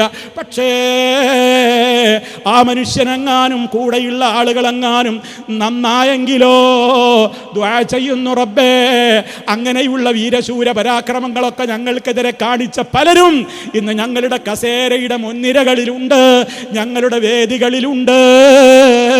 അതുകൊണ്ട് മുസ്ലിയാക്കൾ നിങ്ങളെ തെറ്റിദ്ധരിപ്പിച്ചിട്ടുണ്ടെങ്കിൽ ഞങ്ങളൊരു ഔലിയാക്കളെയും തെറി പറയാറില്ല, കുറ്റപ്പെടുത്താറില്ല. മറിച്ച് നിങ്ങൾ അവരെ വിളിച്ചു പ്രാർത്ഥിക്കല്ലേ, അവരോട് സങ്കടം പറയല്ലേ എന്നിങ്ങനെ ഇസ്ലാം പഠിപ്പിച്ച നിയമങ്ങളാണ് ഞങ്ങൾ പറയാറുള്ളത്. അതേപോലെ തന്നെ സഹോദരന്മാരെ, ഔലിയാക്കന്മാരെ സംബന്ധിച്ചു പറയുമ്പോൾ നിങ്ങൾ പരിചയപ്പെടുത്തുന്ന ഔലിയാക്കളെ ഞങ്ങൾ അംഗീകരിക്കുന്നില്ല. ഞങ്ങൾ ഖുർആൻ പറയുന്ന ഔലിയാക്കളെയാണ് അംഗീകരിക്കുന്നത്. അതാരാണ്? അല്ലദീന ആമനൂ വകാനൂ യത്തഖൂൻ, നല്ല വിശ്വാസമുള്ള, പടച്ചവനെ പേടിയുള്ള, നിസ്കരിക്കുന്ന, നോമ്പെടുക്കുന്ന, സക്കാത്ത് കൊടുക്കുന്ന, ഹജ്ജ് ചെയ്യുന്ന, സൂക്ഷ്മതയോടെ ജീവിക്കുന്ന, ഒരു കറാഹത്ത് പോലും ചെയ്യാൻ ജീവിതത്തിൽ അത് വളരെ സൂക്ഷ്മത പുലർത്തിക്കൊണ്ട് മുന്നോട്ട് പോകുന്ന ഉത്തമന്മാരാണ് വലിയുകൾ. അത് ഖിയാമത്ത് നാൾ വരെണ്ടാകും. അള്ളാഹു അവരിലൊക്കെ നമ്മളെ ഉൾപ്പെടുത്തുമാറാകട്ടെ. അതാർക്കും അത്തരം ഉയരങ്ങളിലേക്ക് എത്താം. തഖ്വയോടെ ജീവിച്ചോ, ഈമാൻ ശുദ്ധീകരിച്ചോ, നമുക്കും ഔലിയാക്കന്മാരുടെ പദവികളിലേക്ക് ഉയരാം. പക്ഷേ ഇന്ന് പരിചയപ്പെടുത്തുന്ന ഔലിയാക്കൾ ആരാണ്? ഉടുക്കാത്ത ഔലിയയാണ്, കുളിക്കാത്ത ഔലിയയാണ്. എന്താ പിന്നെയും കറാമത്ത്? കുളിച്ചില്ലെങ്കിൽ എന്താ? മഹാനവറുകൾ ഖദ്ദസല്ലാഹു സിർറഹുൽ അസീസിന്റെ ബോഡിയിൽ നിന്ന് ഒരു നാറ്റവും വരാറില്ല. ഉടുക്കാത്ത ഔലിയയാണ്. ആരെങ്കിലും ഡ്രസ്സ് കൊണ്ടുപോയി കൊടുത്താൽ പോലും ആ ഡ്രസ്സ് പോലും വലിച്ചെറിഞ്ഞ് നഗ്നനായി നടക്കുന്നവൻ ഔലിയയാണോ? അതും മാനസിക രോഗിയല്ലേ? അവർക്ക് അള്ളാന്റെ അടുക്കൽ ഇളവുണ്ട്. പക്ഷേ ആ മാനസിക രോഗിയായി ജീവിക്കാൻ സമ്മതിക്കാതെ അയാളെ നിങ്ങളാണ് ഔലിയപ്പാപ്പ എന്നും പറഞ്ഞ് പിന്നാലെ കൂടുന്നവന് എന്ത് രോഗമാ? ഇതൊന്നും ഞാൻ വെറുതെ പറയുന്നതല്ല. എനിക്ക് ഒരുപാട് കേരളത്തിലെ ദർഗകളെ കുറിച്ചറിയാം. പക്ഷേ തിരുവനന്തപുരത്ത് പറയുമ്പോൾ മൂക്കിൻ്റെ മുമ്പിലുള്ളതൊന്ന് പറയണമല്ലോ. കേട്ടോളൂ, കല്ലടി മസ്താൻ എന്ന് പറയുന്ന ഒരു മസ്താനില്ലേ, അദ്ദേഹത്തിൻ്റെ വിശേഷം ഒരു സഖാഫി പറയുന്നു. ഒരിക്കലും വസ്ത്രം ധരിച്ചിരുന്നില്ല. നഗ്നനായ അദ്ദേഹത്തെ വസ്ത്രം നിർബന്ധപൂർവം ധരിപ്പിച്ചാലും അല്പം കഴിയുമ്പോൾ അത് ആർക്കെങ്കിലും അഴിച്ചു നൽകിയിട്ടുണ്ടാകും. കുളിക്കാതെയും വസ്ത്രം ധരിക്കാതെയും നടക്കുന്ന അദ്ദേഹത്തിൻ്റെ ശരീരത്തിൽ നിന്നും സുഗന്ധം വമിക്കുമായിരുന്നു. അദ്ദേഹത്തിൻ്റെ യഥാർത്ഥ നാമം ആർക്കും തന്നെ അറിയില്ല. കണ്ടോ, ആരാന്ന് പോലും അറിയില്ല, അദ്ദേഹത്തിൻ്റെ പേര് പോലും അറിയില്ല. എന്നിട്ടൊരു പേരാണ്ടിക്കുക, കല്ലടി മസ്താൻ. എന്താ ഈ മസ്താൻ എന്ന് പറഞ്ഞാൽ കുടിയെന്ന്. കുടിച്ച് നല്ല ഡ്രംബായി നടക്കുന്ന ആളായി മസ്താന്, മസ്ത് പിടിച്ചിട്ട് അതും ഔലിയ. എന്നിട്ട് കല്ലടി. എന്താ കല്ലടി? കല്ലടി എന്ന് പറയുന്നതിൻ്റെ കഥ വേറെ പറയുന്നുണ്ട്. മൂപ്പര ആരെങ്കിലും കാണാൻ വന്നാൽ ഇഷ്ടമുള്ളവരൊക്കെ എടുത്തിട്ട് കല്ലെടുത്തെറിയാലോ. കല്ലെടുത്തെറിയണോനൊന്നും വേദനിക്കൂല. ഇതാണ് എന്ന് വേറൊരു മൊഴിയൊരു പറയുന്ന കേട്ടോളിൻ. ബഹുമാനപ്പെട്ടവർക്ക് സ്നേഹം തോന്നുന്ന ആളുകളെ അദ്ദേഹം കല്ലുകൊണ്ട് എറിയാറുണ്ടായിരുന്നു. അതൊരിക്കലും വേദനിപ്പിക്കുന്ന രീതിയിലുള്ള ഒരു എറിയലല്ല. എറിയപ്പെട്ട ആളുകളിൽ ഒരാൾക്ക് പോലും ഇന്നുവരെ വേദനയായിട്ടുമില്ല. അദ്ദേഹത്തിന് മനസ്സിൽ സ്നേഹം തോന്നുന്ന ആളുകളെ മാത്രമാണ് ബഹുമാനപ്പെട്ടവർ എറിയാറുള്ളത്. ഇങ്ങനെ കല്ലുകൊണ്ടെറിയുന്ന കാരണം കൊണ്ടാണ് കല്ലടി മസ്താൻ എന്ന പേരിൽ അറിയപ്പെടുന്നത് എന്നും അഭിപ്രായമുണ്ട്. അങ്ങനെ അഭിപ്രായമുണ്ട്, പറയപ്പെടുന്നു, അഭിപ്രായമുണ്ട്. ഇങ്ങനെയൊക്കെയാണ്. ഇതാണ് കല്ലടി മസ്താന്റെ കഥ. നോക്കൂ, നിങ്ങൾ ആലോചിച്ചു നോക്കൂ. അവിടെയും നടക്കുന്നത് എന്താ? അദ്ദേഹത്തോടാണ് വിളിച്ചു തേട്ടം. കറാമത്ത് എന്തായിരുന്നു? ഭീമാ ബീവിയുടെ ദർഗയിലേക്ക് രാത്രി കയറാൻ വേണ്ടി മൂപ്പര് സമ്മതം ചോദിച്ചു. കമ്മിറ്റിക്കാർ സമ്മതം കൊടുത്തില്ല. ഭീമാ ബീവിയുടെ ദർഗ അവർ താഴിട്ട് പൂട്ടിപ്പോയി. താഴിട്ട് പൂട്ടിയിട്ട് പിറ്റേന്ന് ഭീമാ പള്ളിയുടെ ചാവിയെടുത്ത് തുറന്നു നോക്കുമ്പോ കല്ലടി മസ്താനതാ ഭീമാ ബീവിയുടെ അടുത്ത് ഇരിപ്പാണ്. താഴിട്ട് പൂട്ടിയതിൻ്റെ ഉള്ളിലേക്കും കല്ലടി മസ്താൻ കയറിയിരിക്കുന്നു. ഇങ്ങനെ എത്രയെത്ര കെട്ടുകഥകളും കള്ളക്കഥകളും പറഞ്ഞുകൊണ്ടാണ് ഈ സമുദായത്തിൻ്റെ പണം നിങ്ങൾ അവരുടെ ഈമാനിൻ്റെ കൂടെ തന്നെ പോക്കറ്റടിക്കുന്നത്. ഇത് ഗൗരവത്തോടെ നിങ്ങൾ ചിന്തിക്കണം. റഹ്മാനായ റബ്ബിനെ പോലെ ലോകത്തെ മൊത്തം കൺട്രോൾ ചെയ്യുന്നത് ഇവിടെയുള്ള നബിമാരാണ്, ഔലിയാക്കളാണെന്ന് ഫാറൂഖ് നഈം വരെ പ്രസംഗിച്ചിട്ടില്ലേ? ഇവിടെ പരിചയമുള്ള മുസ്ലിയാക്കളെ കുറിച്ചാണ് ഞാൻ പറയുന്നത്. ലോകത്തുള്ള എല്ലാ ചലനങ്ങളെയും ആധികാരികമായി നിയന്ത്രിച്ചു കൊണ്ടിരിക്കുന്നത് ലോകത്തിൻ്റെ നേതാവായ മുഹമ്മദ് മുസ്തഫ സ്വല്ലല്ലാഹു അലൈഹി വസല്ലം തങ്ങളാണ് എന്ന് ഫാറൂഖ് നഈം പ്രസംഗിച്ചിട്ടുണ്ട്. ഇന്നയാളത് പറയുമോ ഇല്ലേ എന്ന് എനിക്ക് ഉറപ്പില്ല. കാരണം അതൊക്കെ ശിർക്കാണെന്ന് പേരോട് മുസ്ലിയാർക്ക് ഇപ്പം അഭിപ്രായം വന്നിട്ടുണ്ട്, മാറ്റം വരുന്നുണ്ട്. അല്ലാഹുവേ, ഞങ്ങൾക്കാരോടും ശത്രുതയില്ല. അവരൊക്കെ നിന്റെ ദീനിലേക്ക് വന്നാൽ ഇരുകൈ നീട്ടി സ്വീകരിക്കാൻ തയ്യാറോടുകൂടെയാണല്ലോ ഞങ്ങൾ ഈ ദഅവത്തിന്റെ മേഖലയിൽ പോകുന്നത്. അതുകൊണ്ട് ലോകം മൊത്തം കൺട്രോൾ ചെയ്യുന്നത് അല്ലാഹുവാണെന്ന വിശ്വാസത്തിന് വിരുദ്ധമായി ഇവിടെ ചില വിശ്വാസങ്ങൾ മുസ്ലിയാക്കൾ പറയുന്നുണ്ട്. തീർന്നിട്ടില്ല. നമ്മൾ ശ്വസിക്കുന്ന വായു, കുടിക്കുന്ന വെള്ളം, നമ്മുടെ ശരീരത്തിൻ്റെ പവർ എല്ലാം നൽകുന്നത് ഔലിയാക്കളാണെന്ന് ഇവിടെ പ്രസംഗിക്കുന്നുണ്ട്. നമ്മുടെ അമലുകൾക്ക് കൂലി തരുന്നത് അവരാണെന്നും കൂലി വേണ്ടെന്ന് വെക്കുന്നതും അവരാണെന്നും ഇവിടെ മുസ്ലിയാക്കൾ പ്രസംഗിക്കുന്നുണ്ട്. അള്ളാഹു സുഖപ്പെടുത്തി തരട്ടെ എന്ന ദുആയല്ല അവരുടെ നാവിൽ നിന്നുണ്ടാവുക. മറിച്ച് ഞാൻ വേണ്ടാന്ന് വെച്ചിരിക്കുന്നു, ഞാൻ സുഖപ്പെടുത്തി എന്നാണത്രേ അവർ പറയുക. റഹ്മാനായ റബ്ബിനെ പോലെ അവർക്ക് ഉറക്കമില്ലത്രേ, മയക്കവുമില്ലത്രേ. കുത്തുബിൻ്റെയും വലിയ പദവിയും അവർക്കുണ്ടത്രേ.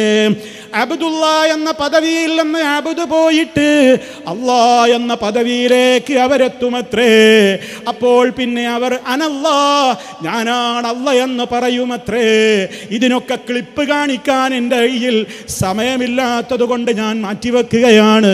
ഓ പ്രിയപ്പെട്ടവരെ, ഇത്തരം ദുഷിച്ച ശിർക്കൻ വിശ്വാസങ്ങളിൽ നിങ്ങൾ പെട്ടുപോകല്ലേ.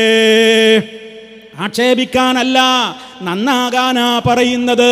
എൻ്റെ വാക്കുകളും നിങ്ങൾ കേട്ടതും പരലോക കോടതിയിൽ വരില്ലേ? സത്യമല്ലാത്ത ഒന്ന് നിങ്ങളുടെ മുമ്പിൽ പറഞ്ഞ് പറ്റിച്ചിട്ട് എനിക്കെന്ത് നേട്ടമുണ്ടാകാനാ? ഉമ്മമാരെ, ഉപ്പമാരെ, ഖബറിൽ കിടക്കണ്ടേ? അവിടെ ഈ മുസ്ലിയാക്കൾ വക്കാലത്ത് ഏറ്റെടുക്കുമോ? മഹ്ശറിൽ വിചാരണക്ക് വേണ്ടി പോയി നിൽക്കുമ്പോ ഈ പറഞ്ഞു പ്രോത്സാഹിപ്പിച്ച മുസ്ലിയാക്കൾ നിങ്ങളുടെ വക്കാലത്ത് ഏറ്റെടുക്കുമോ? ഇല്ലെന്നല്ലേ അല്ല പറയുന്നത്. വകുല്ലുഹും ആതീഹി യൗമൽ ഖിയാമത്തി ഫർദാ. എല്ലാവരും തന്നെ റബ്ബിന്റെ മുമ്പിൽ ഒറ്റക്ക് മറുപടി പറയണ്ടേ. അതുകൊണ്ടാണ് ഞാൻ നിങ്ങളോട് ഓർമ്മപ്പെടുത്തുന്നത്. അതുകൊണ്ട് തന്നെ തീർച്ചയായും ഞങ്ങളുടെ റബ്ബ് അള്ളയാണെന്ന് പറയുന്നത് കൊണ്ട് കാര്യമായില്ല. ഇന്നല്ലദീന ഖാലൂ റബ്ബുനല്ലാഹ്, ഞങ്ങളുടെ റബ്ബ് അള്ളയാണെന്ന് പറഞ്ഞവർ തീർന്നില്ലല്ലോ ആയത്ത്. സുമ്മസ്തഖാമൂ, അപ്പറഞ്ഞ വാക്കിനോട് കൂറു പുലർത്തിക്കൊണ്ട് കൊണ്ട് നേരെ ചൊവ്വേ ജീവിച്ചവരുമാരോ അവർക്കാണ് മരണവേളയിൽ മലക്കുകളുടെ സുവിശേഷം അറിയിക്കലുണ്ടാവുക, അവർക്കാണ് ഖബറിൽ ശാന്തിയുണ്ടാവുക, അവർക്കാണ് മഹ്ശറിൽ ജന്നത്തിൽ ഇടം കിട്ടുക. മറിച്ചാണെങ്കിലോ കത്തിയാളുന്ന നരകമായിരിക്കും ഉണ്ടാവുക. അതുകൊണ്ട് ഷഹാദത്ത് കലിമകൾ അഷ്ഹദു അല്ലാ ഇലാഹ ഇല്ലല്ലാഹ് അതിനോട് ചേർത്ത് പറയുന്നത് അഷ്ഹദു അന്ന മുഹമ്മദർ റസൂലുള്ളാഹ്. നമ്മുടെ മുത്ത് മുസ്തഫയോടുള്ള സ്നേഹമാണ് അടുത്തത്. ആ സ്നേഹം നമ്മുടെ ഖൽബിലുണ്ടോ? മുത്ത് മുസ്തഫയായിരിക്കണം നമ്മുടെ റോൾ മോഡല്. ആ നബി പഠിപ്പിക്കാത്ത ഒന്ന് ഏത് ഹോജ ഇവിടെ എത്ര വന്ന് പറഞ്ഞാലും അത് അംഗീകരിക്കാൻ ഉമ്മാ പെങ്ങളെ എന്നെ കിട്ടില്ലെന്ന് പറയാനുള്ള നട്ടെല്ലും ആർജവവും നിങ്ങൾക്ക് കാണിക്കാൻ സാധിക്കുമോ? എങ്കിലേ വിജയിക്കുകയുള്ളൂ. മുത്ത് മുസ്തഫയോടുള്ള മഹബത്ത് എങ്ങനെയാ? അവിടുന്ന് പഠിപ്പിച്ചത് മുഴുവൻ നമ്മൾ അംഗീകരിച്ചോളണം. നബി പഠിപ്പിച്ച ഹദീസുകളൊക്കെ ഇങ്ങനെ കേട്ടിട്ട് എൻ്റെ ബുദ്ധിക്ക് യോജിക്കുന്നത് ഞാൻ സ്വീകരിച്ചോളാം, അല്ലാത്തത് ബുഖാരിയാവട്ടെ മുസ്ലിമാവട്ടെ ഞാൻ തോട്ടിലേക്ക് വലിച്ചെറിയും എന്ന് പറയുന്നവൻ മുസ്ലിമല്ല. കാരണം മുത്ത് മുസ്തഫ പഠിപ്പിച്ചത് മുഴുവനും സത്യമാണെന്ന് വിശ്വസിച്ചാലേ മുത്ത് മുസ്തഫയിലുള്ള വിശ്വാസം പൂർണ്ണമാവുകയുള്ളൂ. അവിടുന്ന് പഠിപ്പിച്ചത് എല്ലാം അംഗീകരിക്കണം, മുഴുവൻ സത്യമാണെന്ന് അംഗീകരിക്കണം. അവിടുത്തോട് നമ്മുടെ മാതാപിതാക്കളെക്കാളും അല്ല സ്വന്തം ശരീരത്തെക്കാളും നമുക്ക് സ്നേഹമുണ്ടാകണം. അവിടുത്തെ വാക്കുകൾക്ക് ഏറ്റവും കൂടുതൽ നമ്മൾ പിന്തുണ കൊടുത്ത് പിൻപറ്റി ജീവിക്കണം. അവിടുത്തെ പേര് കേൾക്കുമ്പോൾ മറ്റൊരാളുടെ പേര് കേൾക്കും പോലെയല്ലല്ലോ. അല്ലാഹുവേ മുത്തുനബിക്ക് നീ രക്ഷ നൽകണേ, മുത്തുനബിയോട് നീ ഗുണം ചെയ്യണേ എന്നർത്ഥം വരുന്ന സ്വലാത്തുകൾ അധികരിപ്പിക്കണം. ആരെങ്കിലും എനിക്ക് വേണ്ടി ഒരു തവണ സ്വലാത്തിനെ അള്ളാഹുവിനോട് ചോദിച്ചാൽ അച്ചൊല്ലിയ മനുഷ്യന് അള്ളാഹു 10 ഗുണം പകരം നൽകുമെന്ന് മുഹമ്മദ് മുസ്തഫ സല്ലല്ലാഹു അലൈഹി വസല്ലം. അതേ അവസരത്തിൽ അവിടുന്ന് പഠിപ്പിച്ചിട്ടില്ലാത്ത നാറിലേക്ക് പോകുന്ന നാരിയ സലാത്തോ മജ്ലിസുൻ നാരിയയോ ചൊല്ലിയിട്ട് കാര്യമില്ല. അതുപോലെ തന്നെ നാരിയ സലാത്തും അതുപോലെ കമാലിയ സലാത്തും അങ്ങനെ നബി തങ്ങളെ വിളിച്ചുകൊണ്ട് സഹായം തേടുന്ന യാ റസൂലല്ലാഹ്, അല്ലാഹുവിൻ്റെ റസൂലേ ഖുദ് ബിയദി, എൻ്റെ കൈ പിടിക്കൂ നബിയേ, അദിരിക്കിനി, എന്നെ സഹായിക്കൂ നബിയേ, യാ റസൂലല്ലാഹ് എന്നിങ്ങനെ മുത്ത് മുസ്തഫയെ വിളിച്ചുകൊണ്ട് സഹായം തേടുന്ന സ്വലാത്ത് അവിടുന്ന് പഠിപ്പിച്ചു തന്നിട്ടില്ല. അതുകൊണ്ട് മനസ്സിലാക്കുക, മുത്തുനബിയോടുള്ള സ്നേഹം എന്ന് പറഞ്ഞാൽ ഇതൊക്കെയാണ്. നവോത്ഥാനം എന്ന് പറയുന്നത് ചിലർക്കൊക്കെ ഇന്നൊരു ഫാഷൻ വാക്കാണ്. ഞാൻ നവോത്ഥാന പ്രസ്ഥാനത്തിൻ്റെ ആളാണെന്ന് ആളുകൾ അംഗീകരിക്കണമെങ്കിൽ മിനിമം ഒരു 10-100 ഹദീസ് ഞാൻ തള്ളണം എന്ന് ഇന്ന് ആളുകൾക്ക് തോന്നിത്തുടങ്ങിയോ? മുത്ത് മുസ്തഫയുടെ ഹദീസ് തള്ളലല്ല നവോത്ഥാനം എന്ന് പറയുന്നത്. മറിച്ച് അവിടുന്ന് പഠിപ്പിച്ചത് എൻ്റെ ബുദ്ധിക്ക് യോജിക്കട്ടെ യോജിക്കാതിരിക്കട്ടെ മുഴുവൻ അംഗീകരിക്കുന്നതിൻ്റെ പേരാണ് നവോത്ഥാനം. അതിൻ്റെ പേരാണ് മഹബ്ബത്തുർ റസൂൽ, അതിൻ്റെ പേരാണ് ഇത്തിബാഉർ റസൂൽ. അതുകൊണ്ട് തന്നെ ആ വിഷയം വേറെ ഗൗരവത്തോടെ ഞാൻ ഓർമ്മപ്പെടുത്തുകയാണ്.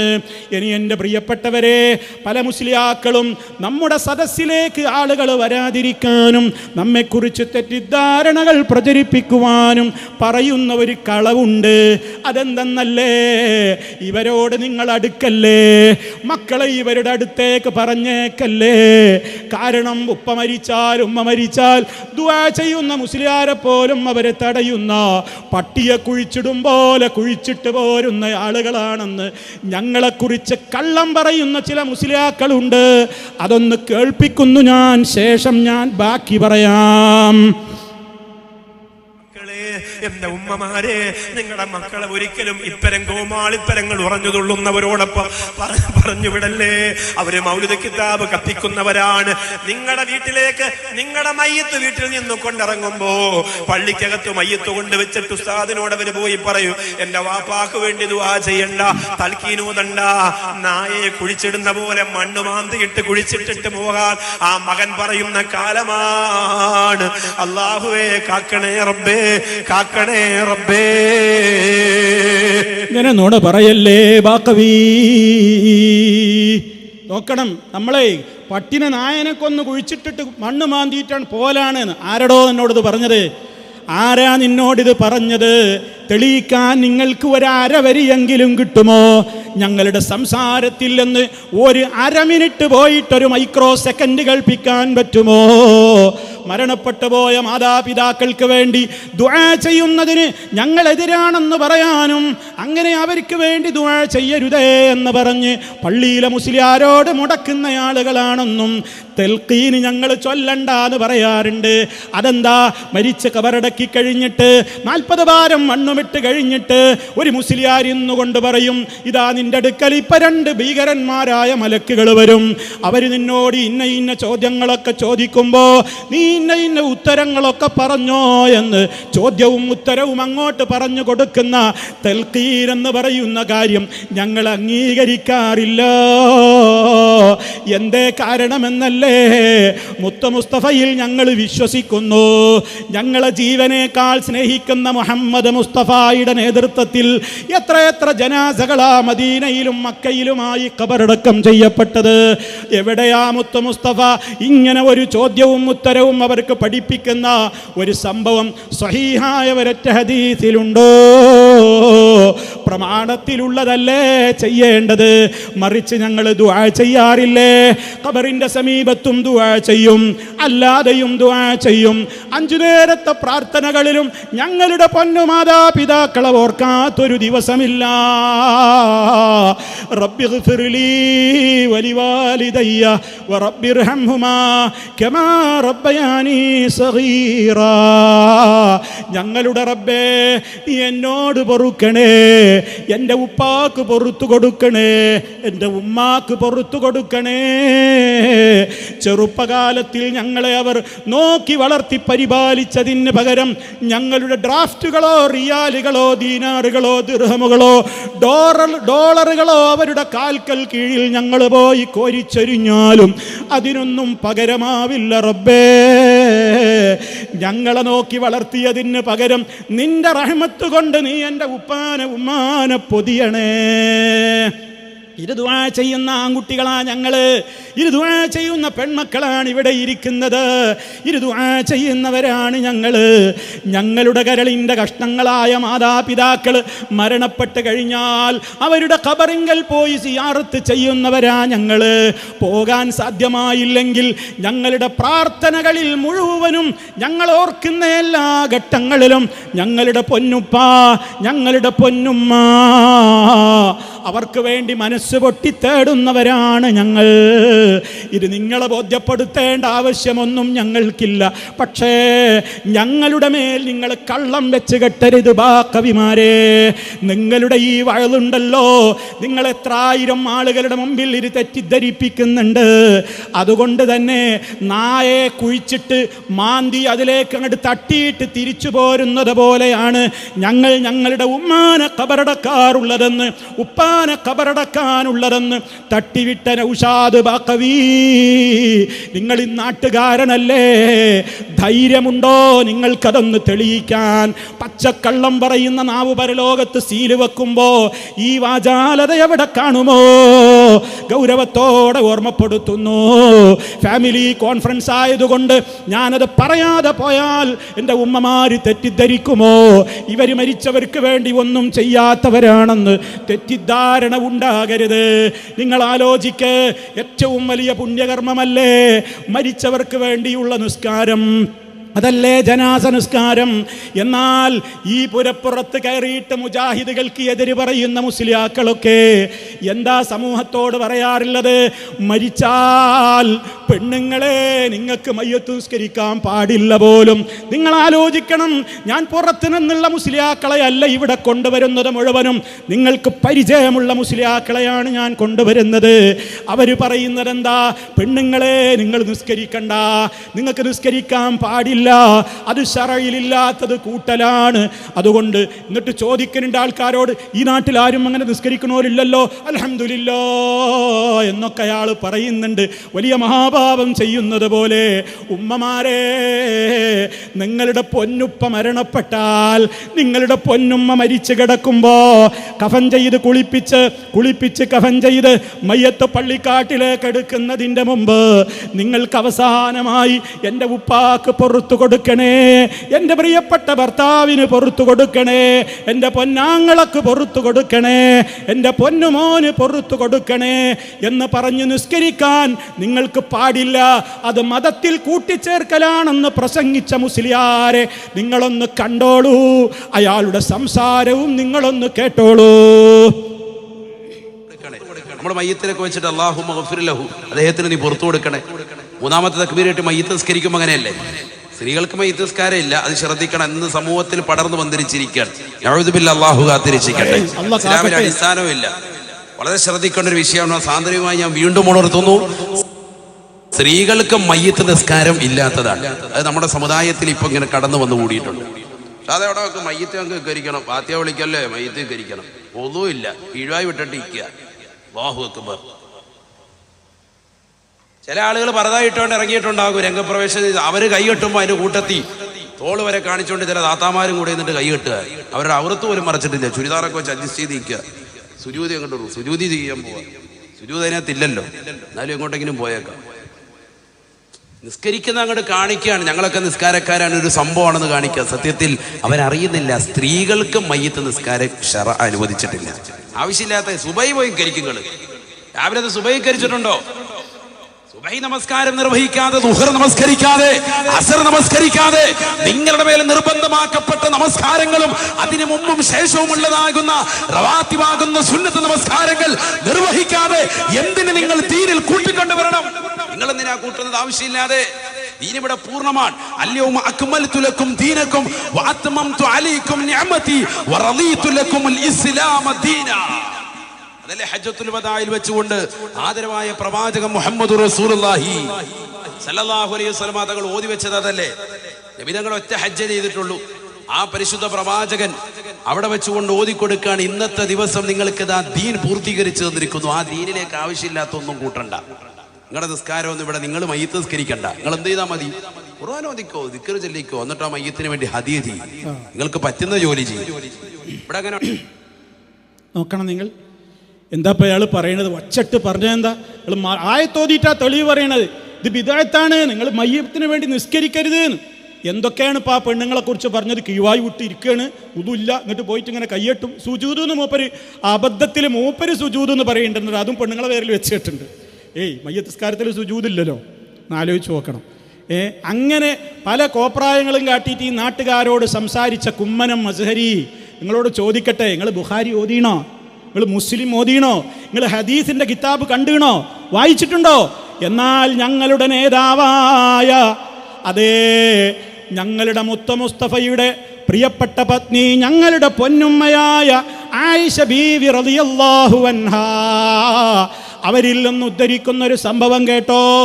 മഹാനായ സഅദ് റളിയല്ലാഹു തആല അൻഹു വഫാത്തായപ്പോൾ അള്ളാഹിൻ്റെ റസൂലിൻ്റെ ഭാര്യമാർ ആളെ പറഞ്ഞേക്കുകയാണ്, ആ ജനാസ ഞങ്ങളുടെ വീട്ടിൻ്റെ അടുത്തേക്ക് പള്ളിയിലേക്ക് കൊണ്ടുവരണേ. അങ്ങനെ സഹാബിമാര് സഅദ് റളിയല്ലാഹു അൻഹുവിൻ്റെ ജനാസ പള്ളിയിൽ കൊണ്ടുവരുന്നു. നമ്മുടെ ഉമ്മമാരതാ സഅദ് റളിയല്ലാഹു അൻഹുവിന് വേണ്ടി മയ്യത്ത് നിസ്കരിക്കുന്നു. ഓ അസ്ഹരി, കുമ്മനം അസ്ഹരി, നിങ്ങൾ എവിടുന്നാ ദീന് പഠിച്ചത്? ഇത് ഈ സമൂഹത്തോട് നിങ്ങൾ ഇന്നുവരെ തിരുത്തിയതായി ഞാൻ കേട്ടിട്ടില്ല. ഉണ്ടെങ്കിൽ നിങ്ങളത് തിരുത്തണം.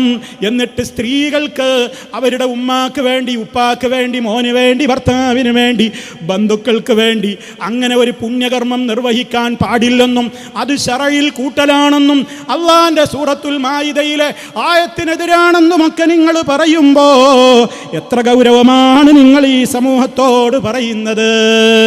മറിച്ച് ഇല്ലാത്തത് പറയാൻ നിങ്ങൾക്കൊക്കെ എന്താ ആവേശമാ.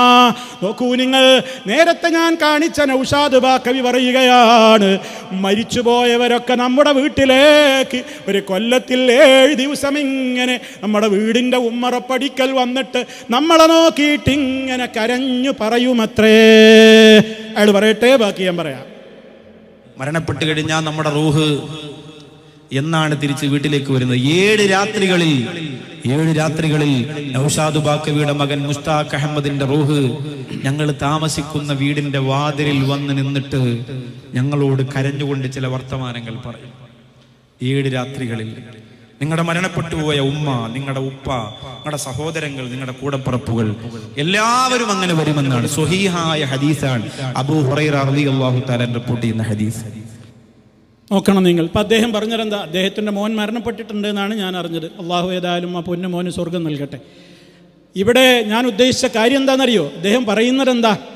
ആ പറയുന്നത് നമ്മുടെ വീട്ടിൽ നിന്ന് ആര് മരണപ്പെട്ടു പോയാലും അവരൊക്കെ നമ്മുടെ വീട്ടിലേക്ക് എന്ത് ചെയ്യുന്നുണ്ട്? കയറി വരുന്നുണ്ട്. ഒരു കൊല്ലത്തിൽ 7 ദിവസം.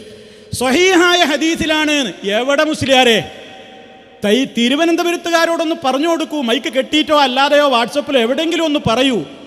നബി സല്ലല്ലാഹു അലൈഹി വസല്ലം പഠിപ്പിച്ച സ്വഹീഹായ ഏത് ഹദീസിലാണ് നമ്മുടെ വീട്ടിൽ നിന്ന് മരിച്ചു പോയവരുടെ ആത്മാക്കൾ 7 രാത്രികളിൽ നമ്മുടെ വീടിൻ്റെ ഉമ്മറത്തേക്ക് വന്നിട്ട് നമ്മളോട് ഇങ്ങനെ പറയുമത്രേ, ഞങ്ങൾ താമസിച്ച വീട്ടിലല്ലേ നിങ്ങൾ താമസിക്കുന്നത്, ഞങ്ങളുണ്ടാക്കിയ സൗകര്യങ്ങളല്ലേ നിങ്ങൾ അനുഭവിക്കുന്നത്, ഞങ്ങൾക്ക് വേണ്ടി ഒരു ഫാത്തിഹ തരാമോ, ഞങ്ങൾക്ക് വേണ്ടി ഒരു യാസീൻ തരാമോ, ഞങ്ങൾക്ക് വേണ്ടി ഒന്ന് ദിക്ർ ചൊല്ലാമോ എന്നിങ്ങനെ കെഞ്ചി കെഞ്ചി പറയുമത്രേ.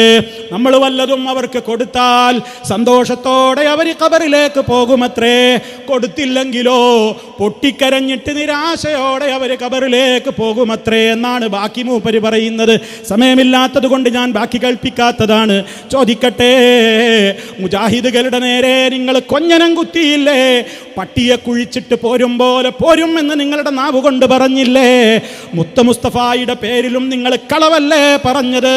ഇങ്ങനെ മരിച്ചുപോയവരുടെ റൂഹുകൾ നമ്മുടെ വീടുകളിലേക്ക് കൊല്ലത്തിൽ 7 തവണ ഇങ്ങനെ വന്ന് പൊട്ടിക്കരഞ്ഞുകൊണ്ട് യാചകരായിട്ട് വീടിൻ്റെ ഉമ്മറത്ത് നിൽക്കുമെന്ന് പഠിപ്പിച്ച സ്വഹീഹായ ഹദീസ് ഞങ്ങളുമൊന്ന് കാണട്ടെ. അതൊന്ന് ഉദ്ധരിക്കൂ. അതാര് റിപ്പോർട്ട് ചെയ്തു? ഏത് കിതാബിലാണുള്ളത്? എത്ര നമ്പർ ഹദീസാണ്? ഞങ്ങളും ഒന്ന് കേൾക്കട്ടെ. അള്ളാന്റെ റസൂലിന്റെ പേരിൽ അവിടുന്ന് പറയാത്തത് പറഞ്ഞാൽ നരകത്തിൽ അവന്റെ ഇരിപ്പിടം അവൻ എത്രയും വേഗം തരപ്പെടുത്തിക്കൊള്ളട്ടെ എന്നല്ലേ മുഹമ്മദ് മുസ്തഫ സ്വല്ലല്ലാഹു അലൈഹി വസല്ലം പറഞ്ഞത്. അതുകൊണ്ട് നിങ്ങൾ ഉള്ളത് പറഞ്ഞോളൂ. ദീനിനെ കുറിച്ച് പറയുമ്പോഴും ഉള്ളതേ പറയാവൂ. ഞങ്ങളോട് നിങ്ങൾക്ക് നല്ല വെറുപ്പുണ്ടാകും. ആ വെറുപ്പുണ്ടെങ്കിലും നിങ്ങൾ ഞങ്ങളെക്കുറിച്ച് പ്ലീസ് നിങ്ങൾ നല്ലതേ പറയാവൂ, ഉള്ളതേ പറയാവൂ. നുണ പറഞ്ഞുകൊണ്ടുള്ളൊരു പ്രബോധനം എനിക്കും ചേർന്നതല്ല, നിങ്ങൾക്കും ചേർന്നതല്ല, ഒരാൾക്കും ചേർന്നതല്ല.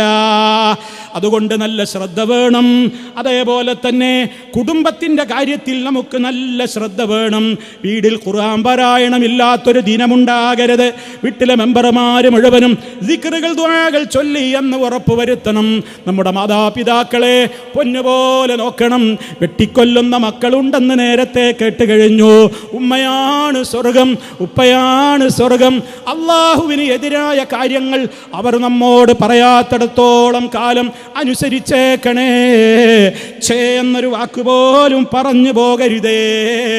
അതുപോലെ തന്നെ ഭാര്യ, അതുപോലെ തന്നെ ഭർത്താവ്. എല്ലാവരും ചിന്തിക്കണം. അമ്മായി അമ്മ നമ്മുടെ ഉമ്മയെ പോലെയാണ്, നമ്മുടെ ഉമ്മയുടെ സ്ഥാനത്താണ്. സ്വന്തം ഭാര്യയുടെ ഉമ്മയെ, അമ്മായി അമ്മയെ, പൊന്നുമ്മയെ പോലെ നോക്കുന്ന എത്രയോ ഭർത്താക്കന്മാരുണ്ട്. അതേ അവസരത്തിൽ തിരിച്ച് ഭർത്താവിൻ്റെ ഉമ്മയാകുന്ന അമ്മായി അമ്മയോട് എത്ര മരുമക്കൾ മക്കൾ പൊന്നുമ്മയെപ്പോലെ പെരുമാറുന്നവരുണ്ട്. ചിന്തിക്കണേ, ആരെയും കുറ്റപ്പെടുത്താനല്ല, നമ്മൾ ആലോചിക്കണം. അത് നമ്മുടെ ഉമ്മയാണ്. ഇനി ഉമ്മാർക്കും ഓർമ്മ വേണം, അതെൻ്റെ മരുമകളാണ്, അത് പേരിലാണ്, അതെൻ്റെ മോളാണ്. മോളുടെ സ്ഥാനത്താണ് നമ്മുടെ മരുമകളുമുള്ളത്. അങ്ങനെ കുടുംബത്തിൽ നല്ലൊരന്തരീക്ഷം കളിയാടണം. ഭാര്യ ഭർത്താവിന് വേണ്ടി പ്രാർത്ഥിക്കണം, ഭർത്താവ് ഭാര്യയ്ക്ക് വേണ്ടി പ്രാർത്ഥിക്കണം, മാതാപിതാക്കൾ മക്കൾക്ക് വേണ്ടി പ്രാർത്ഥിക്കണം, മക്കൾ മാതാപിതാക്കൾക്കും വേണ്ടി പ്രാർത്ഥിക്കണം. ഇതൊക്കെ മുടങ്ങാതെ നമ്മുടെ വീടുകളിൽ നടക്കണം. പക്ഷേ ഇല്ലാത്തത് പറയരുത് മുസ്ലിയാക്കളെ. നേരത്തെ പറഞ്ഞതുപോലെ മറ്റൊരു മുസ്ലിയാർ, ഇതാ തിരുവനന്തപുരത്ത് തന്നെ ജോലി ചെയ്യുന്ന മറ്റൊരു മുസ്ലിയാർ പറയുന്നുണ്ട്, അതെൻ്റെ ഉമ്മമാര് കേട്ടാൽ ഞെട്ടിത്തെറിച്ചു പോകും. അതെന്താണെന്നറിയോ? ഭർത്താവിനോടുള്ള കടമ പറയുകയാണ് ആ മുസ്ലിയാർ. അതൊക്കെ നമ്മളും പറയുന്നുണ്ട്, പക്ഷേ ഇല്ലാത്തത് പറയല്ലേ. അദ്ദേഹം എന്താ പറയുന്നത്? ഒരു ഭാര്യയുടെ കടമ എന്താണത്രേ? നിസ്കാരം കഴിഞ്ഞാൽ ആ ഭാര്യ ആദ്യം പ്രാർത്ഥിക്കേണ്ടത് തൻ്റെ ഭർത്താവിന് വേണ്ടിയായിരിക്കണം. ഭർത്താവിന് വേണ്ടി പ്രാർത്ഥിക്കാതെ ഏതെങ്കിലും ഒരു ഭാര്യ ആദ്യം തനിക്ക് വേണ്ടി പ്രാർത്ഥിച്ചാൽ അവൾ നിസ്കരിച്ച നിസ്കാരത്തെ അള്ളാഹു എനിക്കത് വേണ്ടാന്ന് പറഞ്ഞിട്ട പെണ്ണിൻ്റെ മുഖത്തേക്ക് വലിച്ചെറിയുമത്രേ. മഅദല്ലാ. ഇതൊക്കെ ആരുടെ പേരിലാണ് ഈ കെട്ടിവെക്കുന്നത്? അള്ളാഹിൻ്റെ റസൂല് മുസ്തഫായുടെ ഭാര്യയായ ആയിഷുമ്മ ബീവിയോട് പറഞ്ഞു എന്ന കളവ്, അള്ളാഹിൻ്റെ റസൂലിൻ്റെ പേരിൽ കളവ്, ആയിഷുമ്മ ബീവിയുടെ പേരിൽ കളവ്. ഇങ്ങനെ ഒരു നിയമം എവിടെയാ ഉള്ളത്? ഏത് ഹദീസിലാ ഉള്ളത്? അങ്ങനെ ഒരു നിയമം ഇല്ല. ഉമ്മമാരെ, ഉപ്പമാരെ, നിങ്ങളത് മനസ്സിലാക്കണം. ഞാൻ ആ മുസ്ലിയാരുടെ സംസാരം നിങ്ങളോടൊന്ന് കേൾപ്പിക്കുന്നു. ഏറ്റവും വലിയ കടമയാണ് ആദ്യം നിസ്കാരം കഴിഞ്ഞ ഉടനെ ആദ്യം ഭർത്താവിന് വേണ്ടി ദുആ ചെയ്യണം. ആദ്യം ഭർത്താവിന് വേണ്ടിയിട്ടാണ് ദുആ ചെയ്യേണ്ടത്. ഒരു പെണ്ണിനോട് നബി തങ്ങൾ ആയിഷ റളിയല്ലാഹു തആല അൻഹയോട് ഉപദേശിച്ച ഉപദേശത്തിൽ പറഞ്ഞ വാക്കാണ്, ഒരു ഭാര്യയുടെ കടമ, കടപ്പാട് എന്ന് പറഞ്ഞാൽ അവള് സല്ലത്ത് റബ്ബഹ, തന്റെ റബ്ബിന് വേണ്ടി അവൾ നമസ്കരിച്ചു. ഹുമ്മ തദ്ഉ ലിസൗജിഹാ ഹുമ്മ തദ്ഉ ലിനഫ്സിഹാ. അവൾ പിന്നെ ആദ്യം ചെയ്യേണ്ടത് അവളുടെ സ്വന്തം ഭർത്താവിന് വേണ്ടി ദുആ ചെയ്യണം. അവൾക്ക് വേണ്ടിയല്ല. ഹുമ്മ തദ്ഉ ലിനഫ്സിഹാ. ഭർത്താവിന് ദുആ ചെയ്തതിന് ശേഷമാണ് അവൾക്ക് വേണ്ടി ദുആ ചെയ്യേണ്ടത്. ഇനി ഏതെങ്കിലും ഒരു പെണ്ണ് സല്ലത്തു റബ്ബഹ, അവൾ നമസ്കരിച്ചു, ഹുമ്മ തദ്ഉ ലിനഫ്സിഹാ, തനിക്ക് വേണ്ടി ദുആ ചെയ്തു, ഹുമ്മ തദ്ഉ ലിസൗജിഹാ, പിന്നീട് അവളുടെ ഭർത്താവിന് വേണ്ടി അവൾ ദുആ ചെയ്താൽ അവളുടെ നമസ്കാരം അവളുടെ മുഖത്തേക്ക് വലിച്ചെറിയപ്പെടും അത്രേ. സുബ്ഹാനല്ലാഹ്. ഓക്കെ, ആലോചിച്ച് നോക്കി. ഞാൻ അടുത്ത അതിൻ്റെ ബാക്കിയും കൂടി കേൾക്കും. അതിൻ്റെ ബാക്കിയും കൂടി ഉണ്ട്. അപ്പൊ നബി സല്ലല്ലാഹു അലൈഹി വസല്ലം തങ്ങൾ ആയിഷ ബീവിയോട് കൊടുത്ത ഉപദേശമാണിത്. ആയിഷ, ഒരു ഭാര്യയുടെ കടമയാണത്. അതെന്ത് ചെയ്യണം? നമ്മൾ ആദ്യം സ്വന്തം നഫ്സിന് വേണ്ടി നീ നിന്റെ ഭർത്താവിനോട് ദുആക്ക്, എന്നിട്ട് നിന്റെ നഫ്സിന് വേണ്ടി ദുആ ചെയ്യും. അങ്ങനെയാണ് നബി തങ്ങൾ പഠിപ്പിച്ചു കൊടുത്തത്. അങ്ങനെ തന്നെ ചെയ്യട്ടെ. കണ്ടോ, മുസ്ലിയാരുടെ അഭിപ്രായം പറയണമെങ്കിൽ നമുക്ക് പ്രശ്നമില്ലായിരുന്നു. അങ്ങനെ പല വട്ടത്തരങ്ങൾ വിളിച്ച് പറയാറുണ്ട്, ഞങ്ങളെ ഈ കൂട്ടിക്കോളാം. പക്ഷേ ഇത് അള്ളാഹുവിൻ്റെ റസൂല് ആയിഷുമ്മ ബീവിയോട് കൊടുത്ത ഉപദേശം എന്തല്ലേ പറയുന്നത്? ആരെങ്കിലും നിസ്കാരം കഴിഞ്ഞിട്ട് തനിക്ക് വേണ്ടി പ്രാർത്ഥിക്കാതെ ഭർത്താവിന് വേണ്ടിയാണ് പ്രാർത്ഥിക്കേണ്ടത്. ഭർത്താവിന് വേണ്ടി പ്രാർത്ഥിക്കാതെ ഏതെങ്കിലും ഒരു പെണ്ണ് തനിക്ക് വേണ്ടി പ്രാർത്ഥിച്ചു പോയാൽ അവളെ നിസ്കാരം പടച്ചോൻ അവളുടെ മുഖത്തേക്കൊരേറാണ്.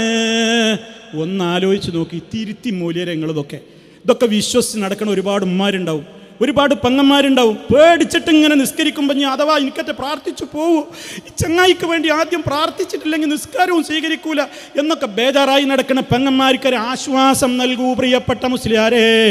എന്തിനാ നിങ്ങൾ ഈ ഇല്ലാത്തത് പറയുന്നത്? ഉള്ളത് പറയാൻ തന്നെ ദീനിൽ എത്രയാണ്. അതുകൊണ്ട് ബിദ്അത്തുകൾ സമൂഹത്തിലേക്ക് കൊണ്ടുവരരുത്. സുന്നത്തുകൾ സമൂഹത്തെ നിങ്ങൾ പഠിപ്പിക്കണം. റബ്ബിൻ്റെ നിഅമത്താണ് വിവാഹത്തിൻ്റെ ദിവസം. അന്നും ഇതേപോലെ പേക്കൂത്തുകളാണ് നടക്കുന്നത്. അവിടെ പല വിധത്തിലുള്ള ആചാരങ്ങൾ, ഹൽദിയുണ്ട്, മഹന്തിയുണ്ട്, മഞ്ഞക്കല്യാണമുണ്ട്.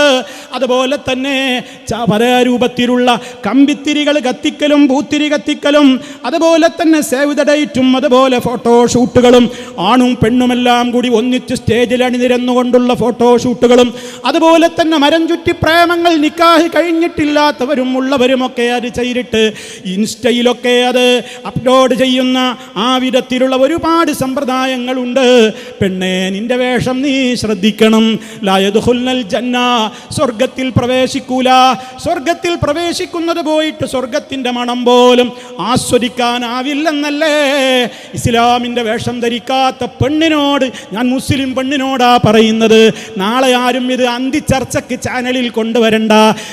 ഞങ്ങളുടെ സമുദായത്തോടാ പറയുന്നത്, അള്ളാന്റെ ഖുർആൻ അംഗീകരിക്കുന്നവരോടാ പറയുന്നത്, മുത്തു മുസ്തഫയെ സ്നേഹിക്കുന്നവരോടാ പറയുന്നത്, കാനേഷുമാരി മാപ്പിളമാരോടല്ല.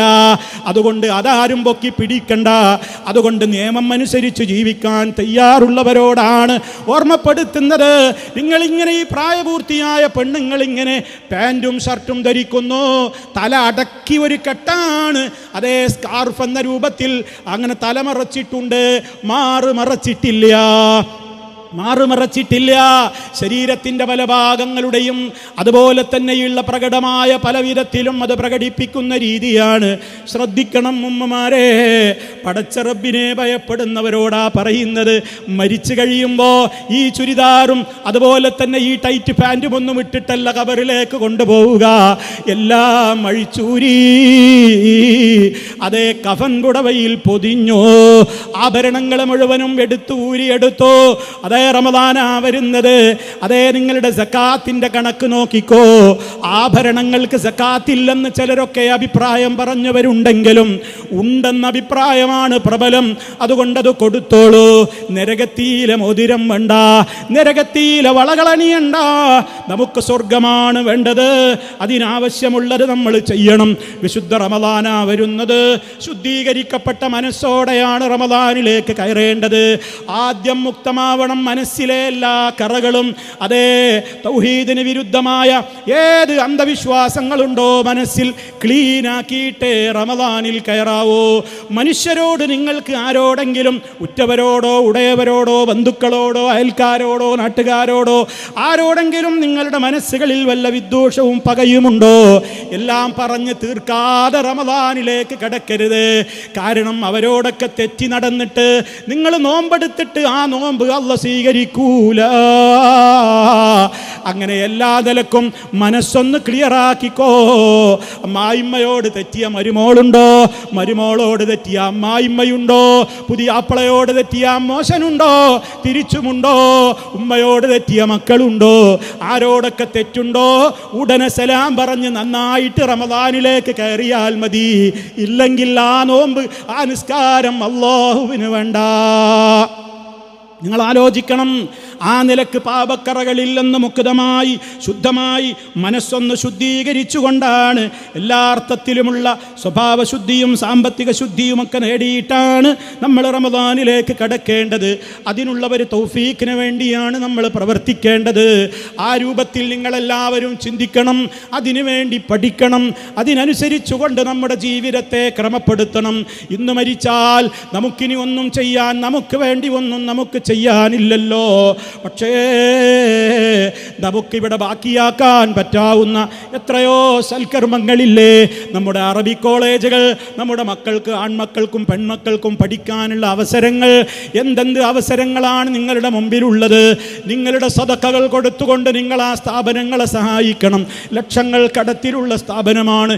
ഇവിടെ പാലാങ്കോണത്തതാ തെക്കൻ ജില്ലയിൽ കാണുന്ന മനോഹരമായ അറബി കോളേജ് ലേഡീസിനുമുണ്ട്, പുരുഷന്മാർക്കുമുണ്ട്. നിങ്ങൾ സഹായിക്കണം. ഹിഫ്ള് പഠിക്കുന്ന കുട്ടികൾ 10-20ഓളം മഹല്ല് പള്ളികളിൽ പോയി ജുമാ ഖുത്ബ നിർവഹിക്കുന്ന ഖതീബുമാർ തിരുവനന്തപുരത്തെ ദാറുൽ അർഖമിന്റെ സന്തതികളായിട്ടുണ്ട് എന്ന് നിങ്ങൾ അറിയണം, നിങ്ങൾ ചിന്തിക്കണം. അതേപോലെ തന്നെ ഈ സമ്മേളനം ഫാമിലി കോൺഫറൻസേ ഇവിടെ സമാപിക്കുന്നുള്ളൂ. ഇനി അതാ ജില്ലകൾ തോറും നമ്മളതാ മറ്റൊരു സന്ദേശവുമായി ഇറങ്ങുകയാണ്. വിവാഹ പേക്കൂത്തുകൾ ഞാനിവിടെ സൂചിപ്പിച്ചിട്ടേയുള്ളൂ. വിവാഹ പേക്കൂത്തുകൾക്കെതിരെ കേരള കേരളം ഒന്നടങ്കം ശബ്ദിച്ചുകൊണ്ട് ഉത്ബുദ്ധരാക്കാനുള്ള ക്യാമ്പയിനുകൾ വരാനുണ്ട്.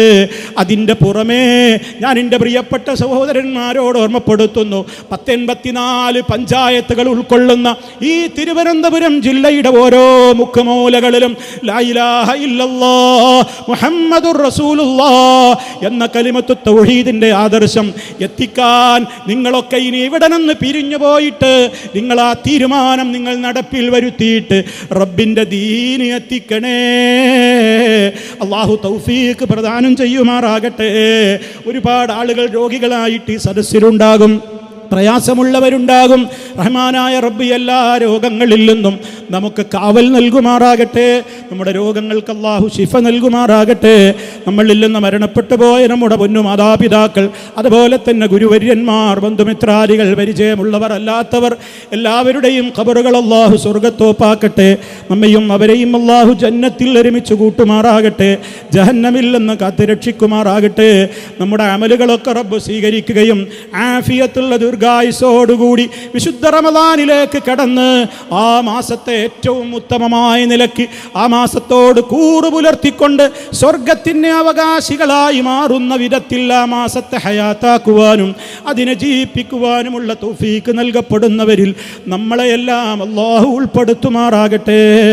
റബ്ബനാ തഖബ്ബൽ മിന്നാ ഇന്നക അൻതസ് സമീഉൽ അലീം വതുബ് അലൈനാ ഇന്നക അൻതത് തവ്വാബുർ റഹീം വഗ്ഫിർ ലനാ ഇന്നക അൻതൽ ഗഫൂറുർ റഹീം.